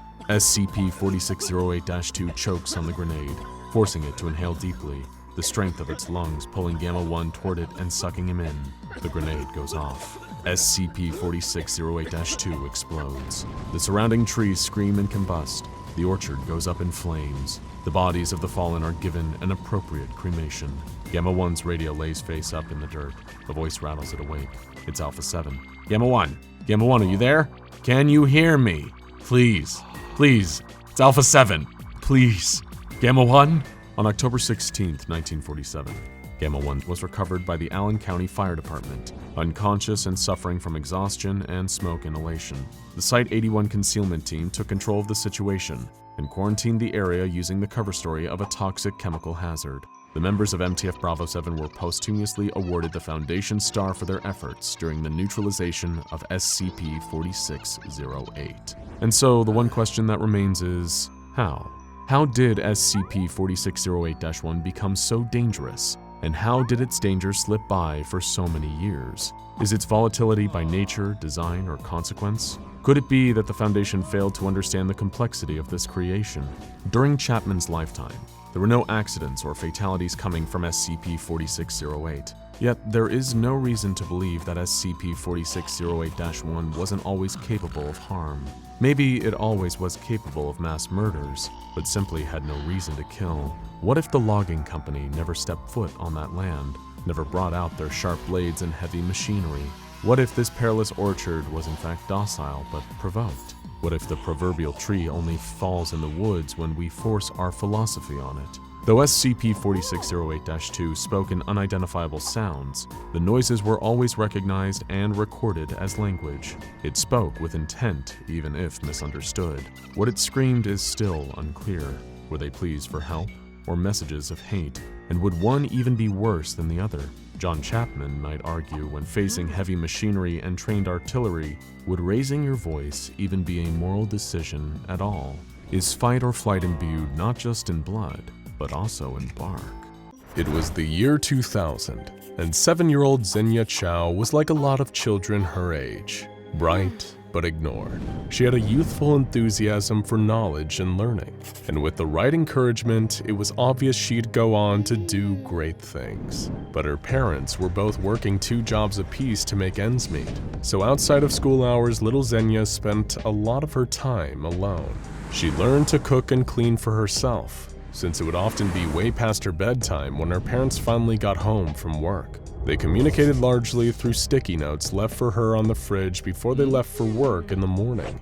It would be easy for someone like Xenia to fall through the cracks, her potential wasted, and get forced into the same endless rat race as her parents. And that probably would have happened if her brush with SCP-5094 hadn't changed the course of her life forever. Like a lot of parents who couldn't spend as much time with their children as they'd like, Mr. and Mrs. Chow gave Xenia occasional gifts as a way to try and make up for their absence. Mostly, they gave Xenia new books to add to her growing collection, but their 2-bedroom apartment only had so much space for books. A year ago, the family had bought a new desktop computer to share. These days, this would be the answer to a lonely bookworm's prayers, but the internet was still in its infancy back then. Everything changed when her parents bought her a copy of the Miss J's Whiz Kidz Schoolhouse CD-ROM. Miss J's Whiz Kidz Schoolhouse was never a popular program. Produced by Shoot the Moon Software in 1999, the game sold poorly on the CD-ROM market for 5 years until the company filed for bankruptcy in 2004. But that didn't matter to Xenia. As far as she was concerned, receiving a copy of Miss J's Whiz Kidz Schoolhouse was nothing short of a miracle, and she was far more right than she knew. She didn't have just any piece of primitive educational software on her hands. Xenia Chow was playing with magic. After the software loaded, a cheerful figure appeared on Xenia's monitor. This was Miss J, a stylized 2D teacher in a low-res but colorful 3D classroom. What can you learn from Miss J? Well, pretty much anything. And Xenia, as a lonely kid without many friends, had all the time in the world. She spent days on end learning from Miss J, and soon Xenia went from a bright child to a bona fide child genius. Her largely absent parents barely even noticed when their child started demonstrating an advanced knowledge of mechanical engineering and a newfound fluency in Swahili. And not only did Miss J, now known to Xenia as Miss Joyce, teach her students with supernatural effectiveness, she also seemed almost like she was alive.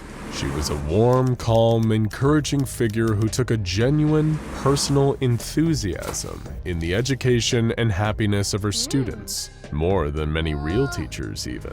But sadly, not all good things last forever. When Xenia turned 12, her family bought a new computer, and the old Miss J's Whiz Kidz Schoolhouse CD-ROM was no longer compatible with the new operating system. The disk gathered dust in the closet while Xenia passed through high school and then got into a prestigious college. She received her PhD several years earlier than expected and showed such promise in her scientific field that a certain organization took notice. You guessed it, the SCP Foundation.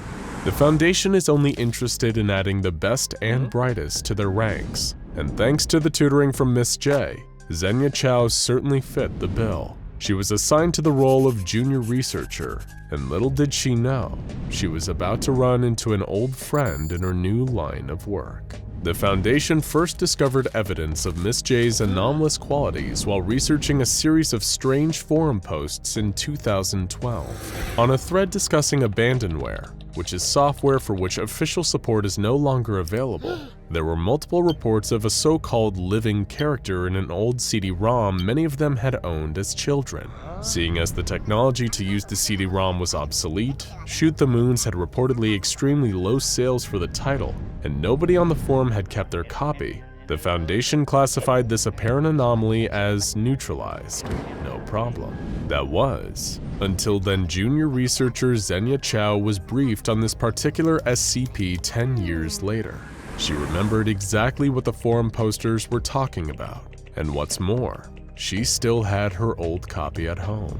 The senior Foundation researchers were astounded. An opportunity to study this forgotten anomaly had just fallen into their laps, and it was all thanks to their brilliant new junior researcher. Xenia's superiors ordered her to bring in her copy of the Miss J's Whiz Kidz Schoolhouse CD-ROM, and then real testing began. And after rigorous examination of the software, it appears by all accounts that Miss J really is the world's greatest teacher, in spite of the fact she's a collection of pixels on a basic CD-ROM program from the tail end of the 90s. What Miss J seemed to specialize in was intensive courses. She had the ability to make students certifiable experts in almost any subject through courses that can last upwards of 30 hours. And spread out over just a few days. But this isn't as students become so enraptured in learning that they forget accounting for their most basic needs and experience a decline in process story. Miss J's lesson plans account for regular bathroom, meal, and even recreation breaks for students. Her talents easily account for Xenia Chow's remarkable academic success, the same success that got her picked up by the SCP Foundation. Naturally, if they had a technology on their hands that could reliably create experts and geniuses with seemingly no negative consequences, the Foundation knew that Miss J and what she had to teach could be immensely valuable in their mission to effectively secure, contain, and protect other anomalies. But we're not talking about the Chaos Insurgency here. The Foundation would never start to use an anomaly for their own benefit without proper testing.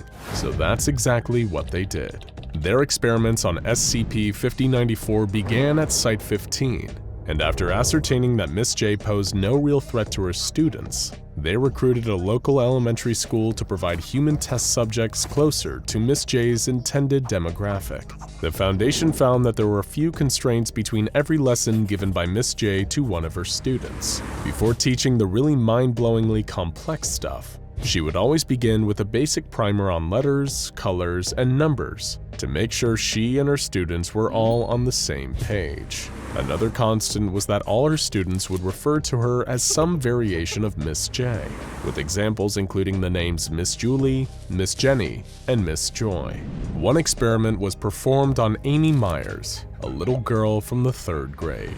Her academic record showed she was a bright and eager student, but she was described by her teachers as being especially shy. Amy referred to Miss J as Miss Janie and asked to be given a lesson on her favorite animal, cats. Of course, Miss J gladly obliged, and gave Amy a 15-hour lesson split over the course of 2 days, which the Foundation closely observed. By the time the lesson was completed, the results were truly astonishing. Amy demonstrated knowledge of feline behavior, diet, and physiology on the level of professional animal behavioral scientists. She became upset when the session ended and the program was switched off. Having become attached to Miss J, no further anomalous effects were reported.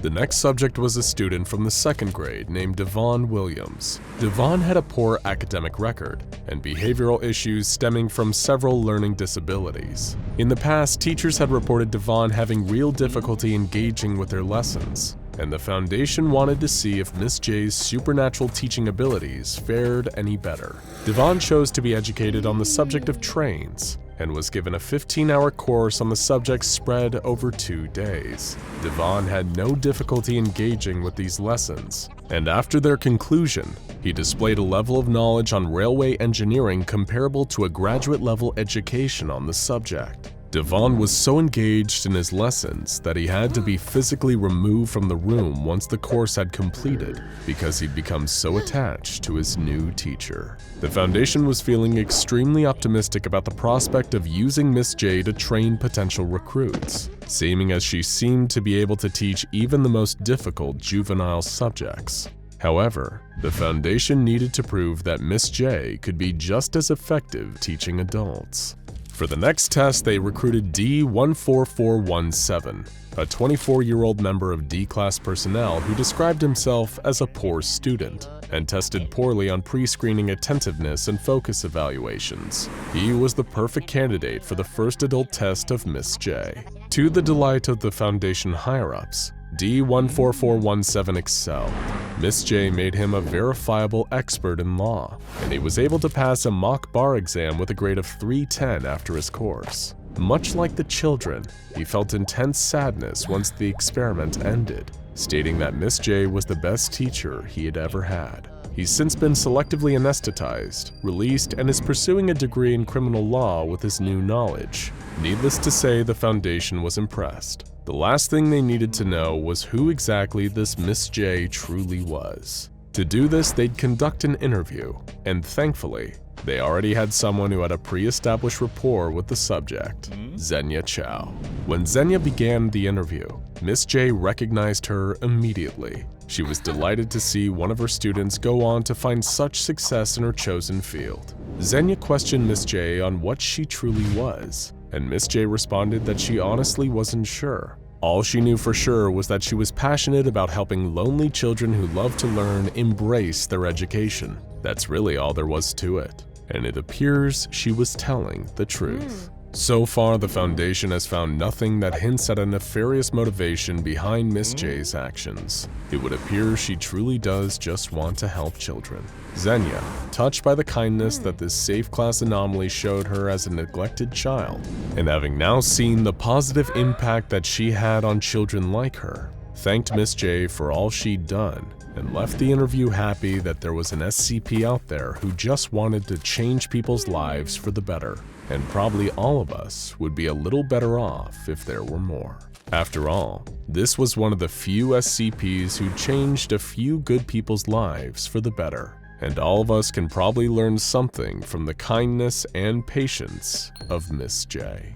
The ocean is a terrifying place. We've all heard the statistics. More than 80% of the ocean remains unexplored. That's most of the water covering the globe, completely unmapped and unobserved by science. It's a scary thought to dwell on, realizing that there's more water than land on Earth, and the sheer expanse of that water is so large that we've been unable to fully explore all of it. Just think, there are places in the ocean that have never been seen by a human.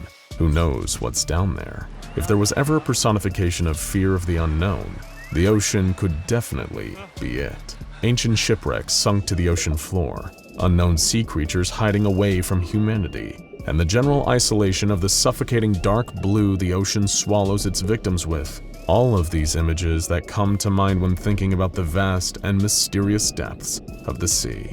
And no one is more familiar with nautical mysteries than the SCP Foundation. Today we'll be taking a look at SCP-5007, the Bass Strait. a wave of oceanic anomalies fit to make any seasoned sailor shiver in fear. The Bass Strait is an area of ocean dividing Tasmania and the Australian mainland. It's also the location of an unusually high amount of disappearances. Sailors disappearing from their ships, fishermen leaving in the night and never coming back, even civilians disappearing from the shores that connect to the strait. The Foundation was aware of these disappearances since 1858, but were only able to craft theories about what was causing them. Was it an anomalous group of interest? Hostile aerial entities patrolling the skies above the strait? Phenomenon associated with unidentified flying objects? What about subterranean anomalies, weather patterns, or time dilation? For nearly a century, the Foundation was unable to determine the cause of the high number of disappearances in the Bass Strait. And then the phenomenon suddenly revealed itself. In 1980, on a beach connected to the strait, Agent Taberner, an operative of the SCP Foundation, was vacationing with his wife Mary and his 3 young children. The Taberner family was simply enjoying their day when they saw what looked like balloons in the sky. They were approaching quickly, and naturally the family moved closer. What happened next was a whirlwind, and those balloons the family were so interested in lifted them up from the ground and carried them away. Agent Taberner tried to fight back, but there was nothing he could do, except report to the Foundation what had occurred, and the organization responded in full force. The Foundation's research discovered that reports of UFOs and lights in the sky had coincided with many disappearances in the strait, and that this was a pattern. The search for the 4 lost Taberner family members had become a large-scale investigation into unexplained disappearances along the Bass Strait, and within 3 weeks, it was determined that these patterns were consistent across the entirety of the Strait's coastal regions. Some witnesses were interviewed, but the vast majority of these abduction cases had no witnesses whatsoever. Of the minimal reports filed, the Foundation was told that there were lights in the sky, and that appearance of unidentified flying objects described as having the appearances of balloons. One such witness interviewed was a man by the name of Alan Stewart, a witness who was present during the disappearance of former Australian Prime Minister Harold Holt, whose disappearance the Foundation believed may have had a connection to the Bass Strait anomalies. During the interview, Stewart claimed that Holt and his family, while voyaging on their yacht, decided to leave the boat and go for a swim. Holt turned to Stewart and asked him if he could see the balloons around the cliff. Stewart had no idea what Holt was talking about, but Holt was insistent on seeing them. He swam deeper out into the ocean, saying that they weren't normal balloons and that there was someone inside of them. Stewart and Holt's family called out for him to come to shore, but he wouldn't listen. Stewart tried to rationalize what he saw next. Maybe it was the current sweeping Holt away, but he couldn't lie to the Foundation interviewer. Stewart saw Holt go further and further out into the water, and suddenly the Prime Minister turned around. He began swimming in the opposite direction, and he was screaming.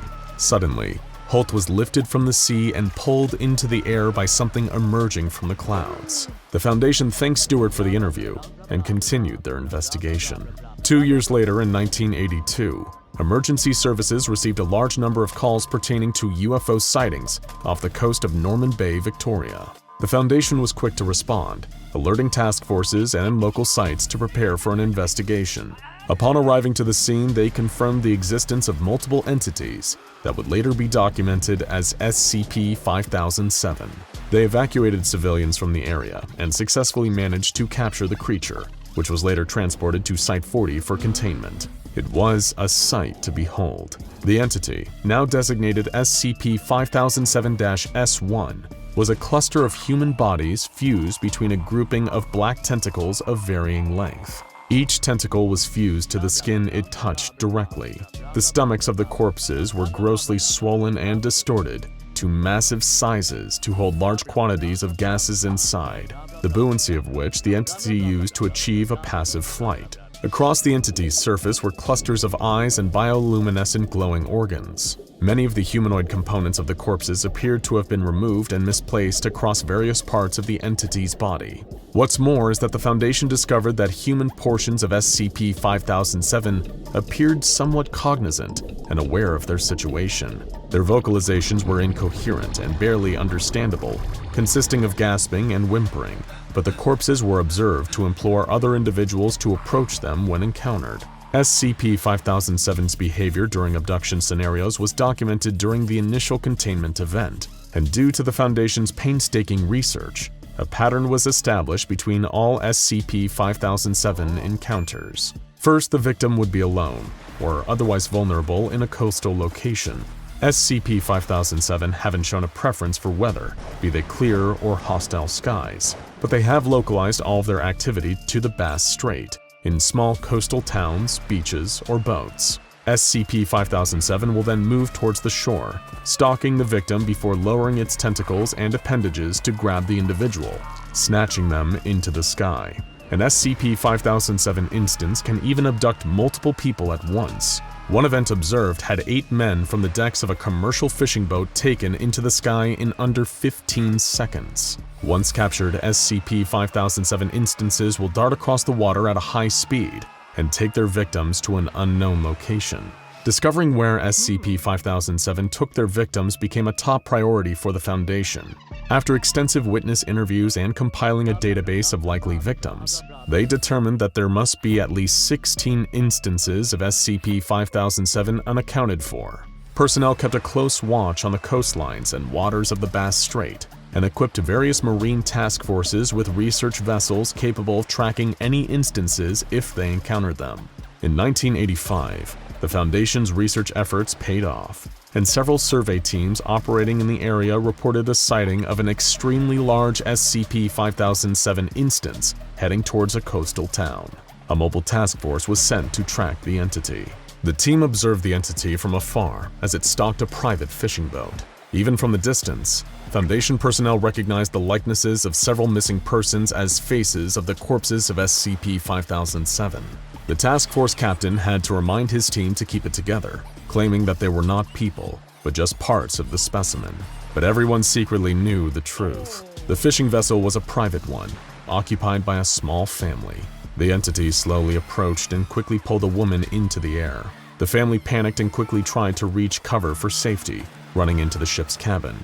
The entity ran its tentacles along the boat until it pulled the door open, snatching another 2 victims. The task force was unable to help them, as their mission was to track the instance to its origin point. It was a horror to watch. The task force implanted a tracking beacon onto the entity and quietly followed it out to sea over the next 4 hours. They then discovered a large gray reef with several shipwrecks dotted across it. 13 SCP-5007 instances floated over the area, some holding on to the land reef with their tentacles. The entity dropped the abductees from the fishing boat, who were coerced by the entities into diving into a massive pool of water located in the center of the reef. One by one, each abductee was pulled below the surface by something lurking in the pool, all while the SCP-5007 instances watched. Disgusted, the task force reported what they observed to the main site, and the reef would be designated as SCP-5007-A. The Foundation's analysis of the reef led to the discovery that the rock covering it seeped iron oxide from an unknown source, and the rocks achieved growth at an anomalously fast rate, often as little as 40 minutes. All of the wrecked ships and aircraft that washed across the shore of the reef were covered with a dark stone. The reef was teeming with anomalous marine life, including SCP-5007, a red algae that fed upon the freshly grown rock, marine worms capable of levitation, spiders that lived in silk retreats underneath the waterline, small fish, and giant organisms resembling large clumps of kelp, which the Foundation had previously documented as SCP-4159 in a separate investigation. SCP-5007 often rested their tentacles on the outcroppings of the reef while inactive, but what caught the Foundation's attention the most was the giant pit located in the reef's center. Unmanned exploration drones found that it had a depth of at least 4,000 meters, and water samples taken from the pit revealed large quantities of human DNA, prehistoric bacteria, and unknown compounds that possess significant life-preserving qualities. When a being was submerged in the compound, they were able to survive heavy injuries, even when fully surrounded by the liquid and unable to breathe. The Foundation's exploration of one of these shipwrecks led them to a journal. Most of it was illegible due to water damage, but one passage survived, located in the back of the book. It detailed the experience of an unknown crew member of the ship caught in a storm. It reads, "Moresby spied land ahead, and the boys said that there are giant balloons hanging over the island. We are all afeard, but there is naught we can do but beach ourselves and hope for rescue. Should I be killed in the crash, I want my mates to give this journal to my Mary. Might know I spent my last thinking only of her. The interior of the ship contained human remains inside, but there were less skeletons than the Foundation would expect for a ship of its size. The location of the rest of the bodies was unknown. Another event related to SCP-5007 the Foundation documented involved Frederick Valentik, a pilot engaged in a training flight over the Bass Strait in 1978. Valentik's disappearance was marked by his latest communication with air traffic control, when he mistook an SCP-5007 instance for an unidentified aircraft. It seems like it's stationary. What I'm doing right now is orbiting, and the thing is just orbiting on top of me. Also, it's got a green light and sort of metallic, like it's all shiny on the outside. Shortly after this, Valentik's transmission was interrupted by what was described as metallic scraping sounds, believed to be the SCP-5007 instance attacking the aircraft and jamming its propellers with its mass. After crashing into the reef, it was believed that Valentik and his aircraft were pulled beneath the surface of the pit, just as the abductees had been prior. The Foundation decided to construct a provisional secure research facility on the reef. They named it Site 40-R and documented all returns and departures of SCP-5007. They also set up a series of containment procedures that resulted in SCP-5007 returning with its victims 83% less often than before the site's construction. But this was short-lived. In 2008, the site logged over 36 instances returning to the reef, with only 2 not having any fresh abductees. The instances' origins were unknown, and it was as if they appeared out of thin air. No other monitoring post had documented their appearance, or even spotted them before they arrived at the reef. It was years later in 2017 that the Foundation eventually was able to successfully explore what was deep inside the pit at the center of the reef. They already knew that there was a large entity lurking beneath, as evidenced by what happened to the victims of SCP-5007 that were later deposited inside the pool. All previous attempts to explore the pool were met with failure, as the water pressure of the pit's depths caused all craft to collapse due to hull damage. This time, however, they managed to construct a high-tech submarine, labeled the SCP-S Nautilus, which was capable of diving a maximum of 13,500 meters underwater. They decided that a D-Class personnel would be trained to man the submersible and carry out the exploration. The mission was simple. The Nautilus was to dive to the bottom of the pit and to describe the depth readings. Cameras and microphones were equipped to the vessel. Due to the depth, remote viewing of the footage was impossible. Instead, the Foundation had to physically recollect the vessel in order to view the footage. Upon recovery, some of the footage suffered data corruption, but what was there shook those who viewed it to their core. The footage showed the D-Class's experience going deeper inside the pit. At first, it seemed ordinary. The trench had a number of rocky outcroppings dotted with black-yellow vines growing along the walls. Also present were various marine life forms, such as the spiders or the fish. Going deeper, the sub observed an SCP-5007 instance clinging to an outcropping. Several tendrils emerging from the pit's depths were wrapped around the instance and holding on to the entity, as if it were feeding from it. Another 16 SCP-5007 instances were seen resting along the walls, each clinging to the outcropping. As the sub went deeper, the D-Class remarked that there were dozens of plane and shipwrecks, but also well over 100 SCP-5007 entities. Most of them were held there by the black tendrils. The D-Class, as the sub went even deeper, began noticing human remains. No short amount of them either. Deep into the pit, there was a large mass of human remains covering the entirety of the pit. Bodies crushed and drained of blood, but still possessing intact eyes. Each individual was still alive, kept preserved by the life-sustaining compounds found within the water. The body stared at the sub and moved, attempting to grab onto the vehicle. The D-Class swore they were trying to say something, mouthing words to the camera of the sub. As the sub passed through the mass of bodies, it emerged into a completely dark, black clearing at the bottom of the pit. For a second, the D-Class thought he was safe, but then, a large black tentacle rapidly emerged from below and grabbed onto the Nautilus, dragging it even further into the depths. The D-Class screamed and panicked, but there was nothing he could do. The tentacle possessed a large cluster of eyes, mouths, and human heads seemingly grafted onto its mass. And then there was another tentacle, and then another. The Nautilus was pulled to the bottom of the pool. The D-Class's screams were still heard even as the picture cut out. Sometimes graphic body-altering images of the tentacle's features were visible on the screen, but most of the footage was indecipherable.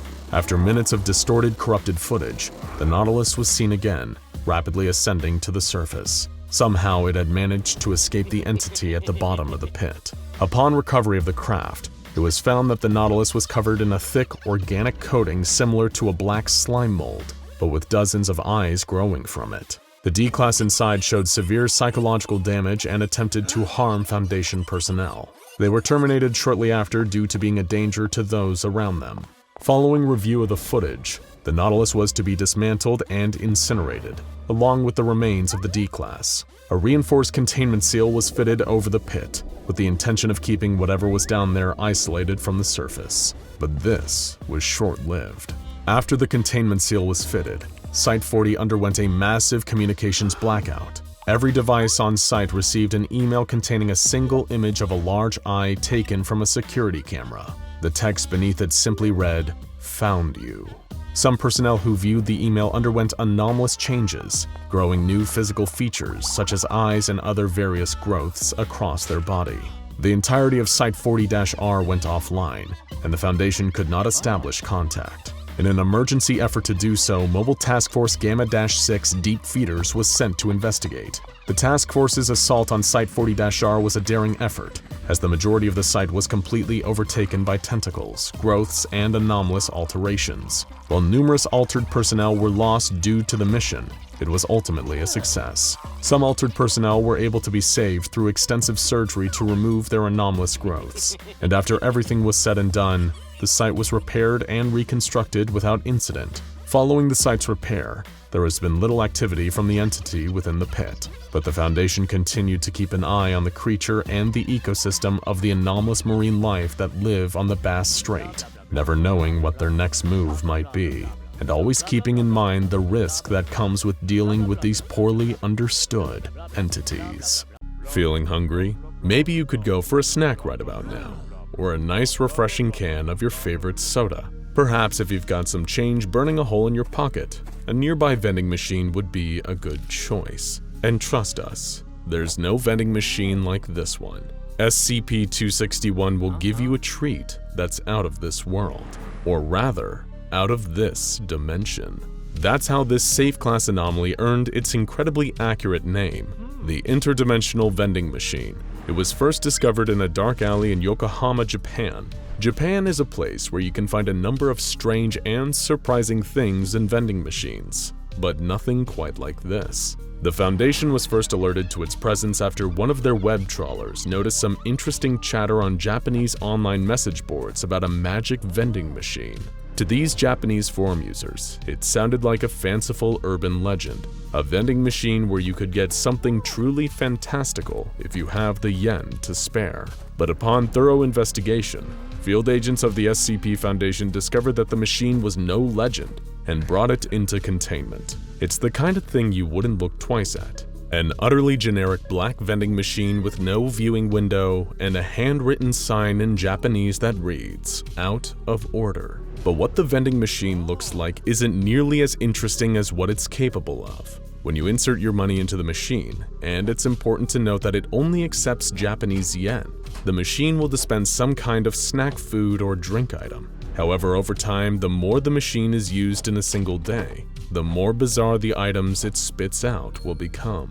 Foundation researchers have attempted to figure out how the machine works, but their task has been incredibly difficult so far. It doesn't appear to contain any snacks, and it doesn't seem to be made of any anomalous parts. Moreover, the machine simply won't work when the front panel is opened, or when any surveillance equipment is placed inside. In other words, it's pretty much impossible to look this gift horse in the mouth. Strangely, the machine is also capable of working without power, though when unpowered the vended products are likely to become stranger much faster. But let's be honest here, you're not here for Vending Machine Mechanics 101. You want to hear about all the weird stuff that SCP-261 dispenses, and frankly, we're with you on that one. Lucky for all of us, this is one of the anomalies that the Foundation has truly extensive test records on. providing us with a highlight reel of some of the strangest, wildest, and downright most interesting snacks and drinks straight out of another dimension. Bon appetit! Let's start off nice and easy with some of the snacks and drinks that are not only edible but also sound like they'd actually be pretty tasty, like Pepsi Dragon Twist, a bottle of Pepsi soda with English packaging that tastes like dragon fruit. PepsiCo does not produce such a product, but honestly we wish they did. Same for Dark Side Cola, a clear liquid that becomes jet black shortly after being opened, which apparently tastes like your average can of Coke, with a touch of spice thrown in. But hey, not everybody likes cola. Maybe you're a maverick, a rebel. Only a soft drink with a formal title can quench your thirst, and as such you prefer Dr. Pepper. In which case, maybe the vending machine will furnish you with an interdimensional Japanese product known as Dr. Pepper's Amusing Straw. This spatial anomaly wrapped inside a whimsical Dr. Pepper branded straw seems to contain far more liquid than should be able to fit in the straw. About 1 bottle's worth of soda, to be precise. A nice and convenient solution for whenever you need to get the fix that only an accredited doctor of popology can provide. And if you fancy something from the more intoxicating end of the beverage spectrum, for 600 yen you can get yourself a rare bottle of Billy Beer. It's just the thing for those who weren't alive during the Carter administration, but still want to try brew that was endorsed by the younger brother of President Jimmy Carter. This anomalous bottle of suds, which was bottled in the 1970s according to its label, came with a note reading, "I had this beer brewed just for me. I think it's the best I've ever tasted, and I've tasted a lot. I think you'd like it too. Billy Carter." Drinking the beer got a D-class intoxicated for 72 hours. But what if you've just wet your whistle and worked up a hunger in the process? Thankfully, SCP-261 has some delicious interdimensional food to satisfy your cravings. So for starters, how about a tube of the Little Bakery 7-grain? This small aluminum tube lets you squeeze out a blob of dough, which instantly rises and cooks itself into a tasty little loaf of bread. Testing has indicated that the bread is a little chewy, but still tastes completely fine. Not bad for a tubed baked good. How about some seafood to go with that bread? Then maybe for your entree, you can crack open a delicious pack of lemon clams. And we do mean crack very literally here. If you crack this bag of anomalous clams like a glow stick, they boil themselves. And once you open them, you're ready to enjoy a serving of tasty clams that have a slight lemon flavoring to them.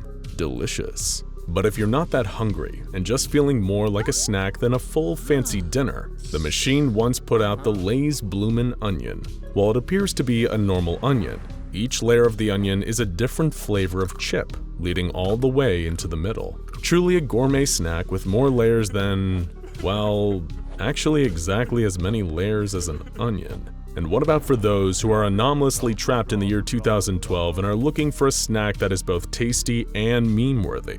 Well, you'd be lucky to receive a 700 yen bacon shirt. It's exactly what it says on the can, an edible shirt that both smells and tastes like bacon, and has no real side effects other than making you smell a little like bacon while you're wearing it. Though this could be a dangerous anomalous effect if you decide to walk through your local dog park while you're wearing it. We've been told it pairs well with the Meat Hat Teriyaki Fedora, a size 64 Trilby-style fedora made entirely out of teriyaki-flavored beef jerky. The object came flattened in a cardboard box bearing the tagline, "You can have your hat and eat it too," which is a pun that probably makes a lot more sense in their dimension. Still a bit hungry? Well, lucky for you, this magical vending machine has got you covered on dessert too. For 700 yen, the Foundation was given an entire edible chess set, with each of the ornate pieces carved from what seemed like hard Pez-style candy. It's less checkmate and more check-ate. Another pun that I promise is funnier in another dimension.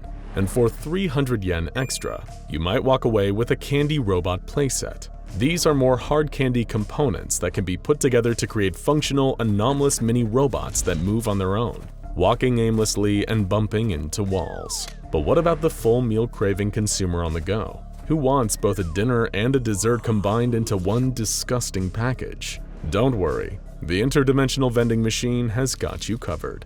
Just 400 yen can net you some delicious turdokochakan. These are balls of fried turkey filled with chocolate, a smaller ball of duck, more chocolate, and in the very center, a small ball of fried chicken.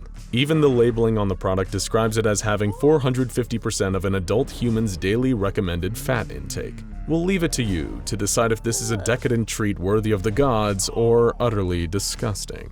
Maybe you're feeling a little cheeky though, or you need the perfect comedic dessert for your bachelorette party. The vending machine has a candy direct from an alternate Korea, a tasty, if slightly too sweet, chocolate candy shaped like a certain male organ, filled with, we kid you not, liquid white chocolate. Perfect for anyone who has both the sweet tooth and the sense of humor of a 12-year-old. Okay, these were definitely all weird treats, but let's get really strange now. From the disgusting, to the confusing, to the inedible, to the straight up deadly. If you're a bit of a sadist, perhaps you're the kind of person who enjoys watching their snacks dying in front of them before they eat them. For that, the vending machine provides an aluminum box with a viewing window and a red button on top. Inside are a collection of small furry creatures, each with a single big eye. When the button is pressed, the creatures inside are abruptly superheated, cooking them all to death.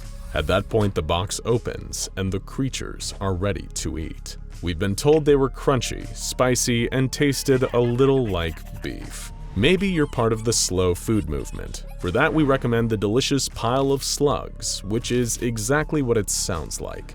This is a produce box, like the kind used for packing strawberries, except it's full of live slugs. There are both advantages and disadvantages to actually eating these slugs. The advantage is that they contain large amounts of vitamin C, E, and most of the B complex, which are all crucial to a healthy and balanced diet. The disadvantage is that they contain large amounts of arsenic, which will kill you. Though, of course, if you still have a candy-flavored death wish, but you prefer your entomological treats a little more leggy, then may we interest you in a fine caramelized spider for a modest 500 yen. It's full of deadly quantities of an unknown anomalous venom that's pretty much impossible to cure, but it's worth it for the sweet, sticky goodness that comes before death sets in. Another strange item dispensed by the vending machine was a tall metal aluminum canister with a ring pull that, upon opening, had a violent chemical reaction with the air and triggered a large explosion.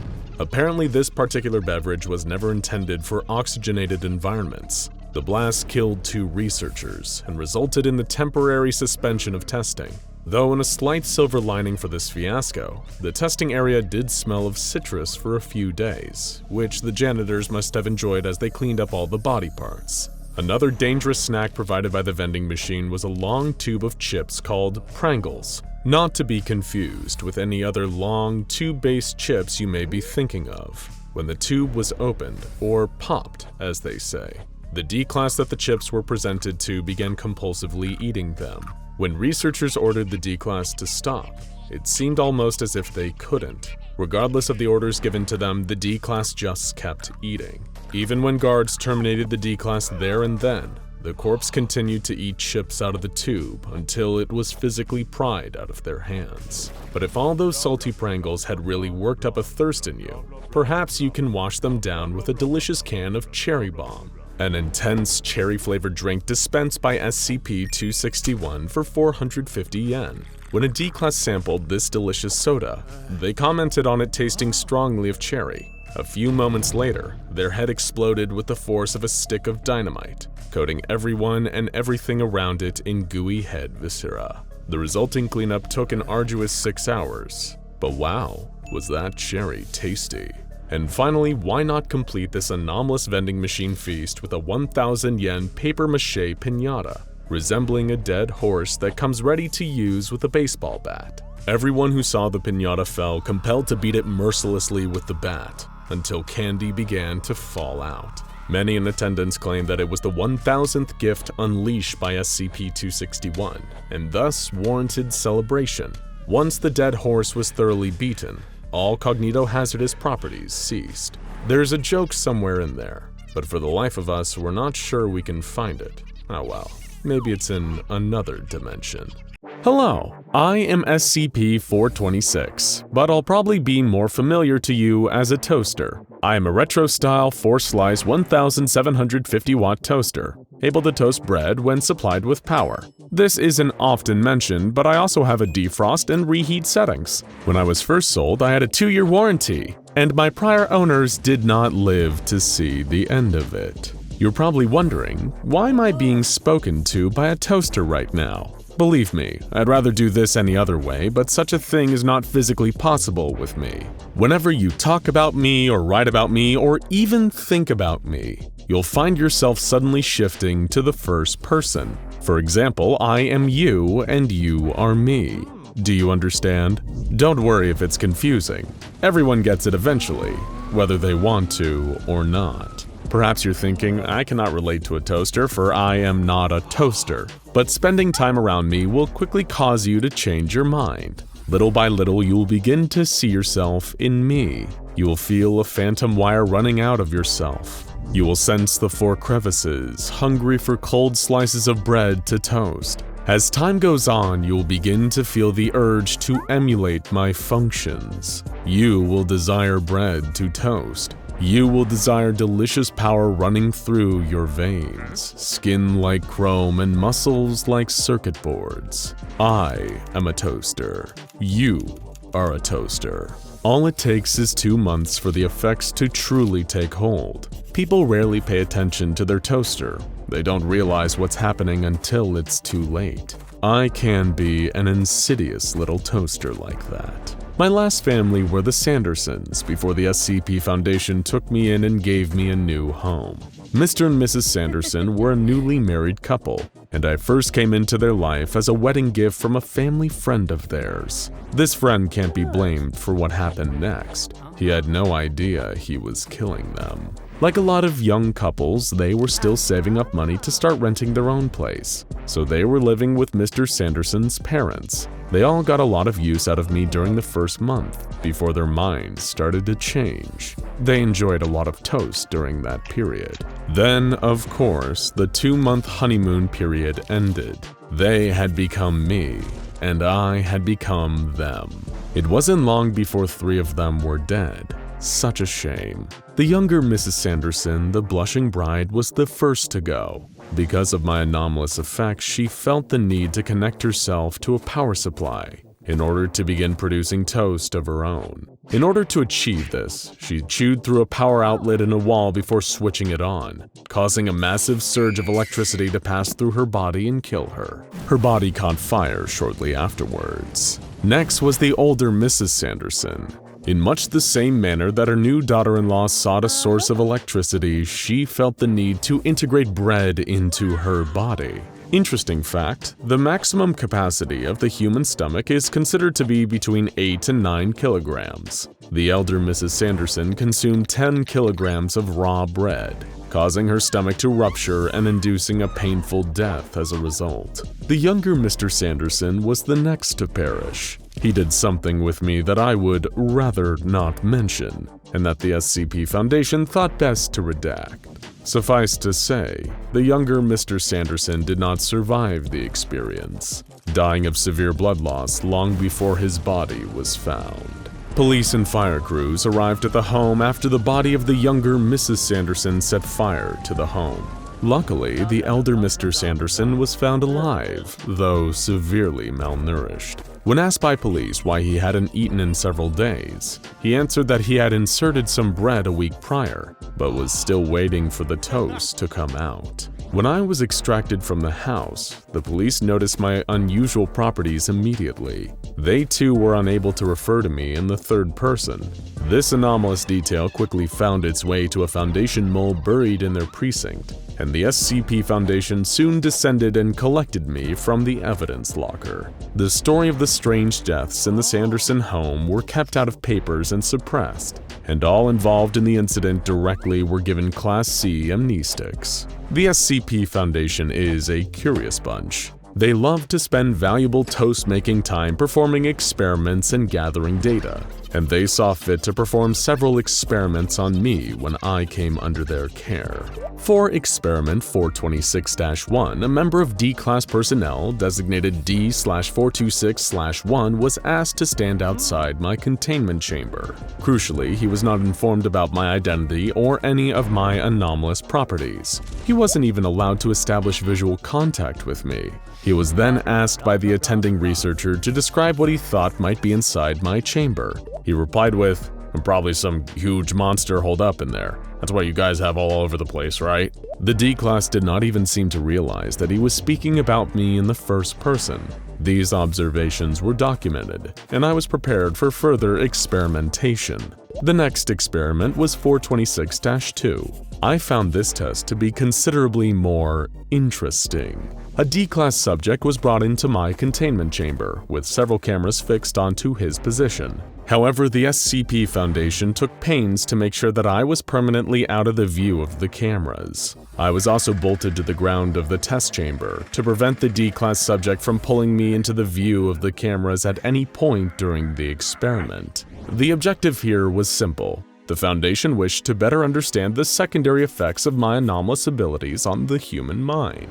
The D-Class was subjected to a period of prolonged isolation, with meals given regularly through a serving hatch. Communication with this D-Class was prohibited throughout the duration of the study. Over time, it was clear that the isolation of being in a cell with me was beginning to take a toll on the subject's mental health. Due to my lack of a brain, lungs, and a tongue, I am somewhat lacking as a conversationalist. He spent the first few days loudly vocalizing his complaints and banging his hands up against the walls of the containment chamber, begging to be freed from the room. I felt that this was somewhat unreasonable on his part. There are far worse anomalies in Foundation containment that he could have been locked up with. Compared to, say, SCP-106, I am incredibly reasonable, not to mention the fact I make far better toast than he does. After the initial period of distress, the D-Class became resigned to his situation and fell into a morose silence. He would occasionally mutter to himself in what appeared to be a state of fear and self-pity.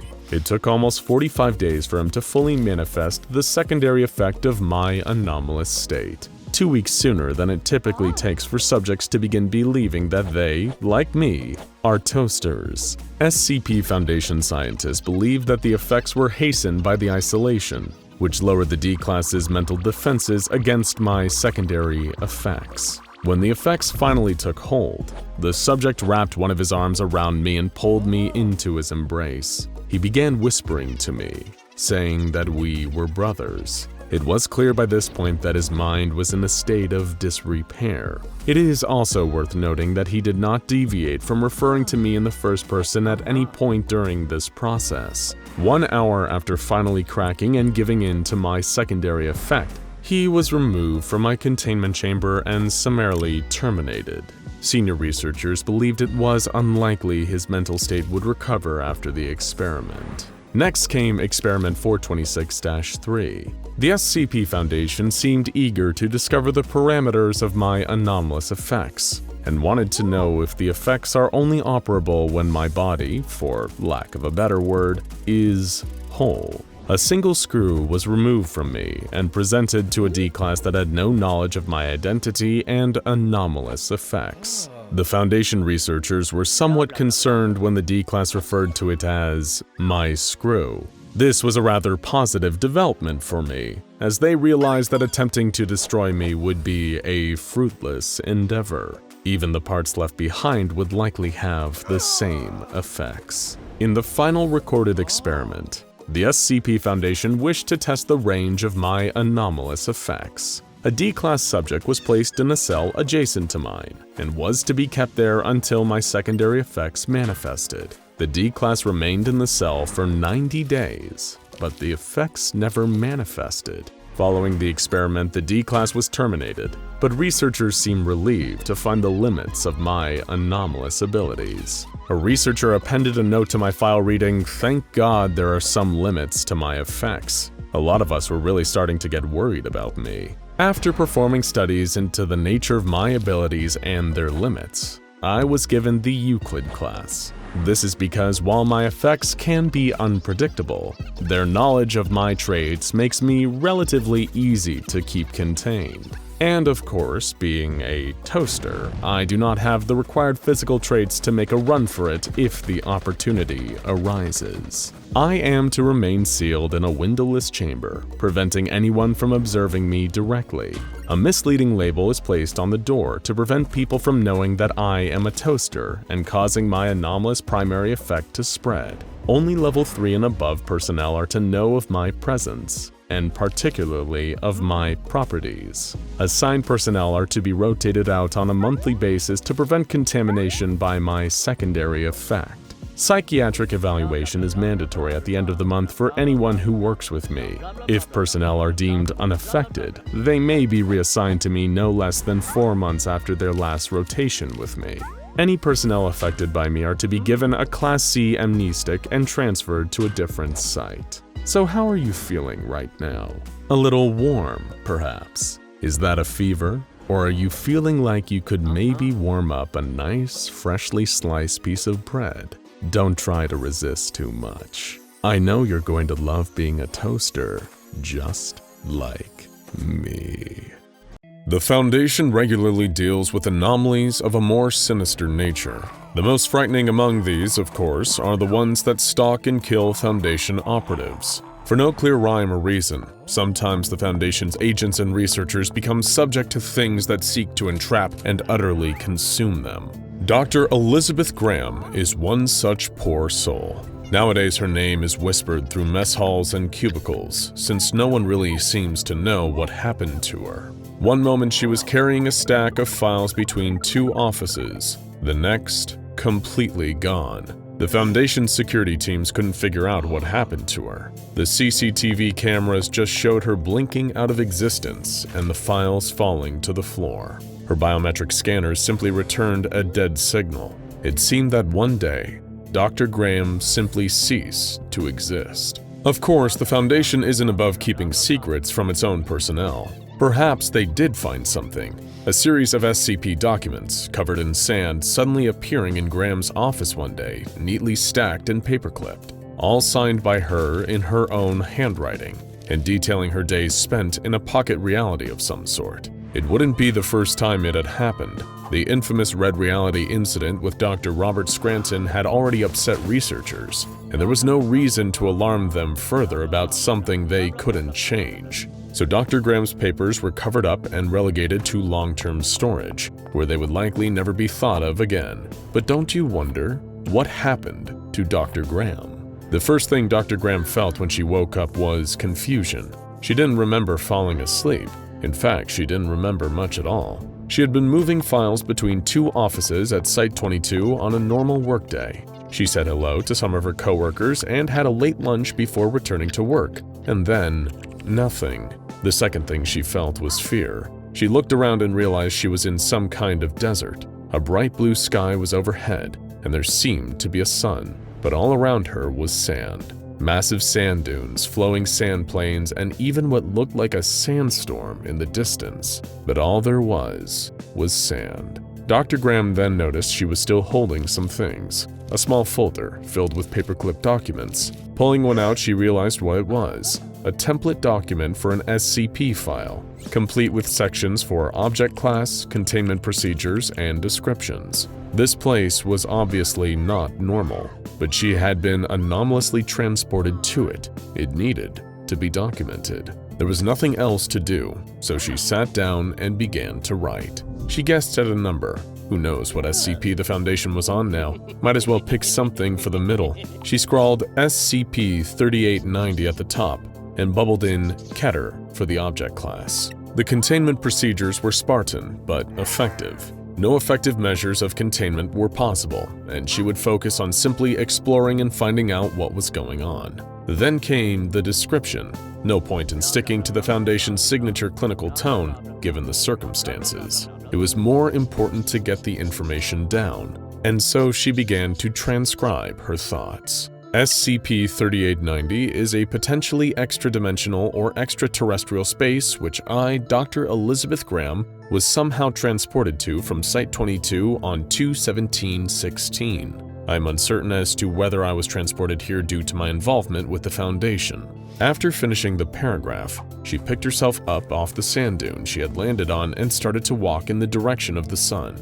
She didn't have much information, and exploring would be necessary if she was to accurately document the anomaly. It didn't take long before she came across something in the distance. An old, collapsed temple, completely ruined from the outside, the structure sagging in on itself. It had the columns and facades of a Roman building, she noticed. Peering inside, it was completely empty, except for more sand. In the distance, more ruins were present, some older and some more modern office-looking buildings. In terms of geography, SCP-3890 takes the form of a seemingly infinite desert plain, with ruins of differing architectural design poking out through the sand. I've noted the presence of buildings of modern design, along with what appear to be ruins of ancient Roman and Eryxian structures. She only noticed the first figure when the sun started to set. As the sky shifted to twilight, she saw a person walking, casting a long shadow.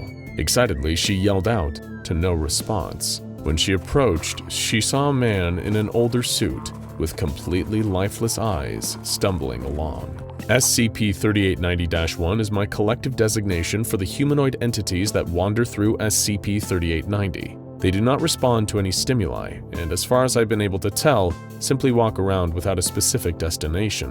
SCP-3890-1 are either entities that have been created to resemble humans but imperfect, or they are humans who have been mentally altered in some way to rob them of their faculties. There did seem to be some kind of a day-night cycle, and she didn't feel hungry or thirsty at all, though she did feel sleepy. After her first day in the desert, Dr. Graham settled in one of the collapsed ruins, drifting off to sleep.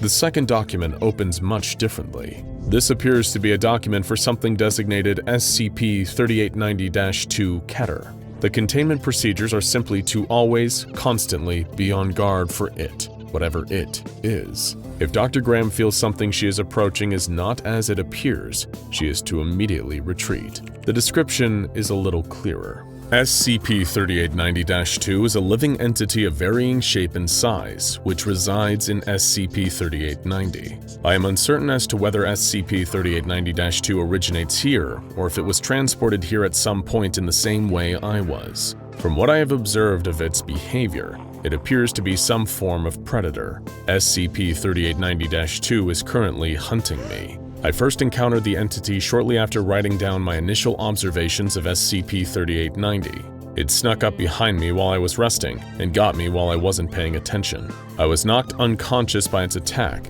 and woke up several hours later during the night. It had attacked me several times since that first encounter, with several hours between each attack. She was caught off guard by it last night. She hadn't noticed its presence. It seemed to just be another building in the far-off horizon when she sat down and pulled out her pencil and paper again. She had started to fill in some more information about the humanoids. They seemed to continuously walk in circles around some of the ruins, though it was unclear to her why, or even whether they were aware of what they were doing. But when she pulled her pencil out, she heard the buzzing in her head. It was like TV static, initially soft and low, but then ramping up and quickly becoming deafening, stifling her ability to think. She looked up, and she saw it. For a moment, it retained its form as the building in the horizon, but that quickly changed. It began to unfold on itself, completely black on the inside, like a dark paper crane continually folding and unfolding, stretching and compressing in on itself. By the time Dr. Graham got to her feet and ran away, she began to realize what it had done and quickly scrawled it onto the paper. SCP-3890-2 uses amnesticization as a form of attack. While it has not injured me physically thus far, I have lost all memory of significant chunks of my childhood and early adulthood. I can no longer recall which high school I went to or what my first job was. My current hypothesis is that, as an entity, it feeds upon memory. At first, Dr. Graham avoided buildings and stayed to the empty parts of the desert while walking. But when the creature appeared again, unfolding out of what seemed to be a piece of paper, it became clearer what it was: a mimic. In the coming hours, it would pretend to be a star, a human, a fly, even a patch of dirt, while trying to make Graham come closer enough to consume her mind. The next document opens in even more dire circumstances. The containment procedures have shifted drastically. Containment now focuses on making sure that the mimic does not consume any memories that Dr. Graham cannot afford to lose. She is to write down all vital memories so she can recall them if they do get destroyed, and watch for its presence in situations and at all times. She writes the document while huddled in a vault in a bank dropped into SCP-3890, since it offers a little security from the creature. But the corpses of a family in the bank imply something less hopeful. They chose to die by their own hand, rather than let the mimic get to them. Graham plans to kill anything that tries to enter the vault to ensure that the mimic doesn't get in, but has bigger problems. I have lost all memories regarding how I came to be employed by the Foundation. I know that I am a Foundation researcher with level 3 clearance, but I simply cannot recall how I came to be in this position. Many of the SCP objects I worked with are also missing from my memory. I can tell there is a hole there, but I just don't know what was there before. Her memories of her own identity have been obliterated. Who she is, where she's from, what the Foundation even is, they have all been taken by the mimic. Without fail, it manages to surprise her and consume an important memory, then dashing away as she tries to figure out what got stolen from her. Something small, like her favorite food or her childhood bedroom, or something foundational and fundamental, like her name and her sense of self. And avoiding it isn't an option. It can pretend to be any of the single grains of sand in the boundless desert, and Graham came to the conclusion this is an infinite dimension of sand, serving as a hunting grounds for the mimic. Of course, it could be anything else too. A brick, a window, any of the buildings, any of the mindless wandering people, or the clothes on Dr. Graham's back. Any of them could be the mimic, and Graham thought of that too. It's why she hasn't let go of her knife in days, even though it's dripping blood from examining the corpses of the former victims of SCP-3890-2. Even though she doesn't need to eat or drink, there is another concern: sleep. The moment she falls asleep, the mimic will no doubt be upon her. She hastily scribbled down a little bit more onto the paper before trying to rest. The sun's going down. I can't allow myself to fall asleep. 3890-2 will come in without a doubt if I do. I don't have to eat, I don't have to drink, but I still have to sleep. This place is designed for the mimic's benefit. It can hunt its prey to its heart's content without them dying of thirst and starvation. Is this an enclosure maybe? Some kind of sick game? My name is Elizabeth Graham. I can't forget that now. This page is my memory. The next word she writes on that paper shows something ominous. She can hear crying outside of her makeshift shelter. The next document, things have changed. Someone named Tony is mentioned in the containment procedures. Someone Graham trusts to take watch while she sleeps and watches for the mimic. The descriptions explain. Tony is a child, only 10 years old, who fell into this dimension, the same as Graham, when walking home from the playground. The mimic can imitate objects, but it can't speak. The boy is real. They've worked on a rudimentary password system to confirm each other's identities regardless. Graham feels almost hopeful. Their chances of survival have doubled, even though they're being hunted, not for their lives, but for the precious memories inside their heads. But she's still worried about other things. If people don't starve or thirst to death in SCP-3890, do they age? How long have the mindless humanoids been wandering around? How long has she been wandering around? Though she reminds herself of her training, she also faces the fact that she might have been exclusively picked for a past reason. I have this memory from my childhood still. Everything around it is gone, but it's sort of floating free, devoid of context. I'm visiting a woman in a hospital. I think it's a hospital, and I think it's a woman I know, a close relative, my mother or my grandmother, I think. And I go to visit her. I'm just a kid, 12, I think, and she doesn't know who I am at all. I don't remember what happened before that or after. Perhaps the mimic brought her here because it knew she would hate having her mind consumed like this. But that would mean it wasn't just intelligent, that it was sadistic and cruel. She noted down she'd asked Tony if he had a similar experience, and they'd be a little closer to working it out. The document is hopeful. Dr. Graham now has something to believe in. The next document is a complete mess. Scribblings and scrawlings in the margins, and the text doesn't even begin to make any kind of sense. It's all word salad, the ravings of someone gone utterly insane. She mentions herself, her own name repeatedly and constantly, but in between are mentions of Tony, the Foundation, the Mimic, and everything in between. Dr. Graham has lost her grip on reality. That or whatever wrote this wasn't Dr. Elizabeth Graham. The document after that has a very simple containment procedures. She is to kill SCP-3890-2, the Mimic. Description: I woke up this morning. Tony was gone. He was the Mimic. It was smarter than I thought, I guess. I was stupid. I should have seen this coming, but I was desperate and it knew it. All it left was some scrawled document and a hole in my head the shape of my name. The Mimic, disguising itself as a child, had stolen the last thing she had left, her name. All of Graham's precautions were useless. Even though her name was written down a dozen times in the last documentation, she cannot remember it. In fact, when she reads it, it immediately removes itself from her mind again. Not only has it taken her memory, it has taken her ability to reform them. And the document it left behind is one of her own, an SCP template. Though, of course, she doesn't know what the Foundation is anymore. The same document we have seen previously in the pile. Yes, the Mimic is learning to imitate Graham and getting better at it. Maybe that's why she hasn't been killed yet. It's yet to pin down her thought process and is waiting until it has her perfectly memorized. Not that she would know, given that she's forgotten how she even came here, or when. But the Mimic made a mistake. It took everything from her, even her hope, which has left Dr. Elizabeth Graham a woman with nothing left to lose. She resolves she will not get out of SCP-3890. The documents will probably wind back up in Foundation possession from some testing with an unrelated anomaly,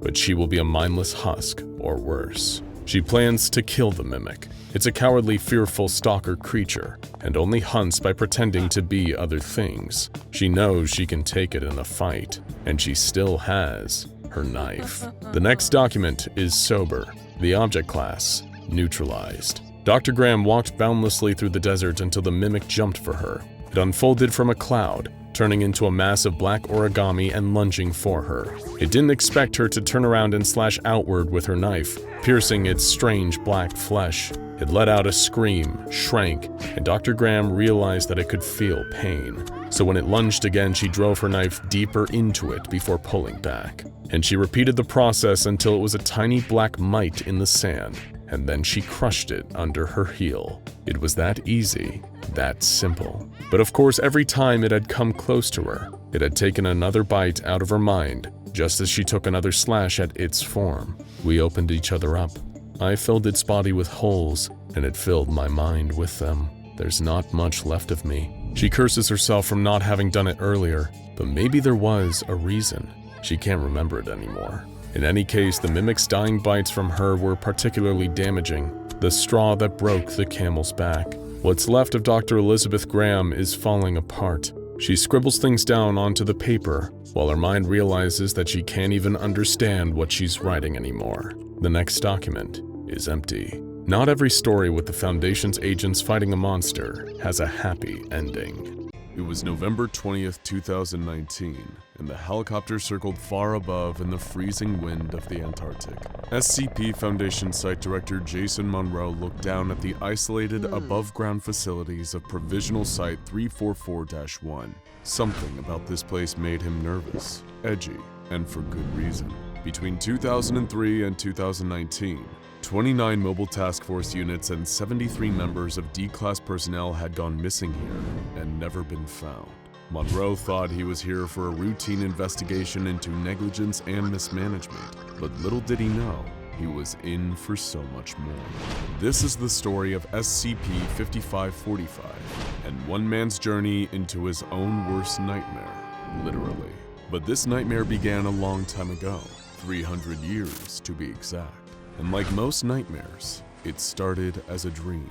That dream was one of expansion. National powers across Europe wanted to be the first to conquer the globe and expand into new territories, and sent countless exploratory missions off into the unknown to achieve this goal. Any history book will tell you that the first outsiders to lay eyes upon the continent of Antarctica did so in 1820. The reality is that the first ones to get there actually landed in the late 1700s. The hapless explorers ventured into mainland Antarctica and made base camps. Before searching and digging for any useful resources nearby, they came upon a strange discovery. A hallway hidden beneath the ice. Not a passage in the ice, but a true hallway, complete with light fixtures. The confused explorers ventured down into these impossible hallways, and for many of them, it would be the last thing they ever did. No matter how long they walked, it seemed like the hallways just kept going. As they continued to walk for hours, they hoped to find something, anything, and eventually, they did. They passed from these hallways into somewhere different altogether, and most of them were never heard from again. Those who did manage to escape often died or took their own lives soon after. Whatever it was they discovered down there, they didn't want to live with it on their minds. It's believed that over 70 colonial explorers disappeared or died this way, and that most who found these endless hallways beneath the Antarctic ice never returned. The multiple anomalous objects and phenomena that make up SCP-5545 came into the Foundation's hands several centuries later, on September 18, 2003, when during an expedition into the Antarctic, they too found the endless hallways. The Foundation built Provisional Site 344-1 around them, hoping to safely seal them off from any other unwitting Antarctic explorers or researchers. But there was something else lurking beneath the ice in Antarctica, something dangerous. The hallways were designated as SCP-5545-1 and were thought to be the extent of the anomalous activity at the site. But soon SCP-5545-2 was discovered, which resulted in the deaths of 16 researchers. So what exactly is 5545-2? It's an entity so volatile that even knowing about it is considered to be a containment breach. And as a result, it's kept in Provisional Site 344-2. Unlike Site 344-1, 344-2 isn't a physical space. It's conceptual, accessible only through the endless hallways, created with the express purpose of keeping 5545-1 and 5545-2 separate. Why? Because whenever the two come into contact, the result is 5545-3, the network of endless hallways expanding. If they remained in contact, the hallways would continue to expand and the entire planet could be filled with endless hallways in just 4 to 6 hours. While the two are apart though, 5545-3 reverses, but it always would take just a few hours to throw the whole world into a chaos of infinite hallways. SCP-5545 has been given the classification safe. Wait, we're dealing with a mysterious and volatile anomaly that claimed a huge number of lives and still somehow eludes true Foundation understanding, yet the official SCP Foundation classification is safe? How could this be? Monroe was the director of Site-58 and was the definition of no nonsense. Prior to taking the Site Director position, he was a decorated member of Mobile Task Force Eta-10 and helped contain numerous Keter-class anomalies. He'd been around the proverbial block when it came to anomalous activity, and something about SCP-5545 and the management of Provisional Site 344 seemed awfully suspicious to him, and he had questions. Like how such an unpredictable anomaly could be declared safe, and why had there been such a lapse of communication between the Foundation and Dr. Gabriel Reed, who'd been running the facility for the past 2 decades, and most of all, just what exactly was the mysterious SCP-5545-2? Monroe started to believe that something terrible had happened at the site, and Reed was covering it all up.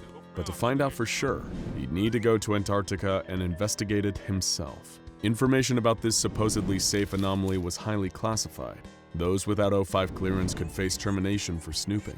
But that didn't scare Jason Monroe. He dealt with Ketters before. He could deal with this. Or so he thought. Monroe submitted a request and was granted unanimous approval by the O5 Council to travel to Provisional Site 344 and get to the bottom of this mystery. He took a chopper to the base soon after, armed with a concealed firearm and a hostile meme detector, or HMD, to test whether the base and its staff had somehow fallen under a hazardous mimetic effect from SCP-5545. He'd find the answers, or die trying. The moment Monroe arrived, he couldn't help but notice the strange way the staff behaved. They seemed listless, almost oppressive. When he showed his credentials to a researcher, they simply said, SCP-5545-2 is contained in Site 344-2. His request to see Dr. Reed that night was denied. Dr. Reed was busy, he was told. Wait until tomorrow. The next day, Dr. Monroe met with Dr. Reed, but the results of the meeting were underwhelming to say the least. Just like the rest of the staff on the site, he seemed exhausted, as though he hadn't slept in days. His responses were quiet and evasive, and he refused to tell Monroe anything that wasn't in the official files already. Monroe ran the conversation through the HMD and found nothing out of the ordinary. What was going on here? Monroe was irritated, but not deterred. Nothing would stop him from finding out the truth. The next day, he flexed his O5 credentials and hacked into the base's security system. This gave him access to cameras around Site 344-1, but more importantly, there was a single camera inside the mysterious Site 344-2. Jackpot. But when he looked at it, the feed was an entirely black screen with the words SCP-5545-2 is contained in Site 344-2. The footage of the staff in 344-1 was equally strange. The 18 employees on site all sat at computer banks, with nothing but static playing on their screens. Monroe kept digging though, and was able to hack into the security footage of Dr. Reed's office. As he watched, he discovered a 15-minute period where Reed left the office each day. He could use this brief window to break in and collect more intel on SCP-5545-2. Monroe was so wrapped up in the investigation that he almost forgot the more immediate danger around him and nearly wandered into one of the endless hallways of 5545-1 by mistake. He made a note to be more careful in the future. His first attempt at breaking into Dr. Reed's office didn't produce many answers. One piece of evidence was a blurry picture of what looked like a mobile task force entering a 5545-1 hallway in the dark. Another was a spreadsheet featuring all the personnel, living or dead, who worked at the site, but one name, and the details of whether this person was alive or dead, was completely redacted. Anything particularly juicy was hidden behind O5 clearance. If Monroe wanted the answers, he needed to break through. That night, he had a horrific reoccurring nightmare, one that had plagued him since he joined MTF ETA 10.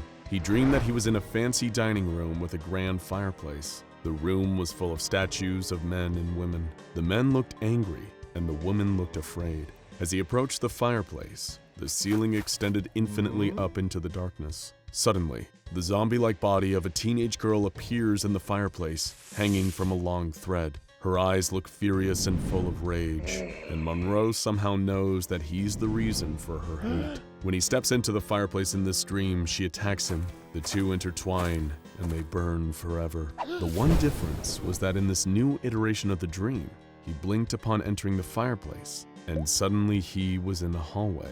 He awoke sure that something was terribly wrong here, but he couldn't give up now. The next day, Dr. Monroe broke into Reed's office and made a horrifying discovery. He found files indicating that Dr. Reed was knowingly sending mobile task forces and D-class personnel into the infinite hallways of 5545-1 to their doom. He also found evidence that Reed and the researchers had been spying on him, somehow intercepting copies of the notes he had been taking. That's when Dr. Reed entered the office and interrupted him. Monroe panicked and drew his weapon, holding the doctor at gunpoint. He was breaking so many Foundation rules, but right now, he feared for his life. The doctor seemed unbothered by Monroe's threats though. He told Monroe that everything was going to plan, and that he should go back to his room. Monroe was becoming increasingly paranoid. He felt that at any moment guards might burst in and execute him. Nothing about this place made sense. He worried he was going insane. Perhaps the only way to find answers was to go even deeper, to risk it all, and venture through the endless hallways to find SCP-5545-2 himself, and finally discover what this thing actually was. Monroe left his room and stepped into one of the endless hallways of 5545-1 that was located just across from his dorm. He found that it was a hallway like all the others on site, plain, concrete, worn of age, with simple light fixtures on the walls. He walked for hours, recording with a concealed device. The lights suddenly went out, leaving him in complete darkness. When they flicked back on, he was in a very different environment. A grand old carpeted hallway, the kind you'd see in an old mansion. He broke into a cold sweat. What was so familiar about this place? He kept walking, racked with terror, until this new hallway finally led him to the place he'd been seeking. Site 344-2, the domain of 5545-2. It was a large, poorly lit room, filled with grimacing statues and a large fireplace at the far end. It was the exact same room from Monroe's dream, with one horrifying difference. Monroe noticed a single white thread hanging down from the infinite ceiling, and when he looked up to find its source, he screamed. There were hundreds of bodies hanging and swinging from the ceiling above him. Everyone who SCP-5545-2 had ever killed, including MTF members, D-Class personnel, and even the colonial explorers from hundreds of years before. And all of them were him, every single one. They had his face, and there, hanging in the middle of the room at ground level, was the body of a teenage girl, the one from his dream. In that moment, he finally recognized her. She was the girl he killed. The first him, hundreds of years ago. Much like Monroe, you're probably wondering, what is going on here? Thanks to declassified communication between Dr. Reed and the O5 Council, we can tell you. Jason Monroe is a man who's been reincarnated hundreds of times over the last 300 years, ever since he murdered a teenage girl, a girl named Emily, his daughter. This murder sparked the existence of SCP-5545 as an eternally reoccurring punishment for his crimes. Since figuring this out, the Foundation has kept tabs on Monroe's reincarnations, whether they're MTF members, D-Class personnel, or even site directors. They see to it that these reincarnations always find their way back to 5545-2 to take his punishment and prevent the infinite hallway expansion that threatens to destroy the world. It's a plan everyone is in on, everyone except him. But every time he enters that nightmare-haunting room, it all comes rushing back. In that moment, though, he knew his crime, and he somehow knew how many times this punishment had unfolded for him. He now had two choices: repent and accept the punishment again, or leave and activate 5545-3, potentially allowing the endless tunnels to expand across the world.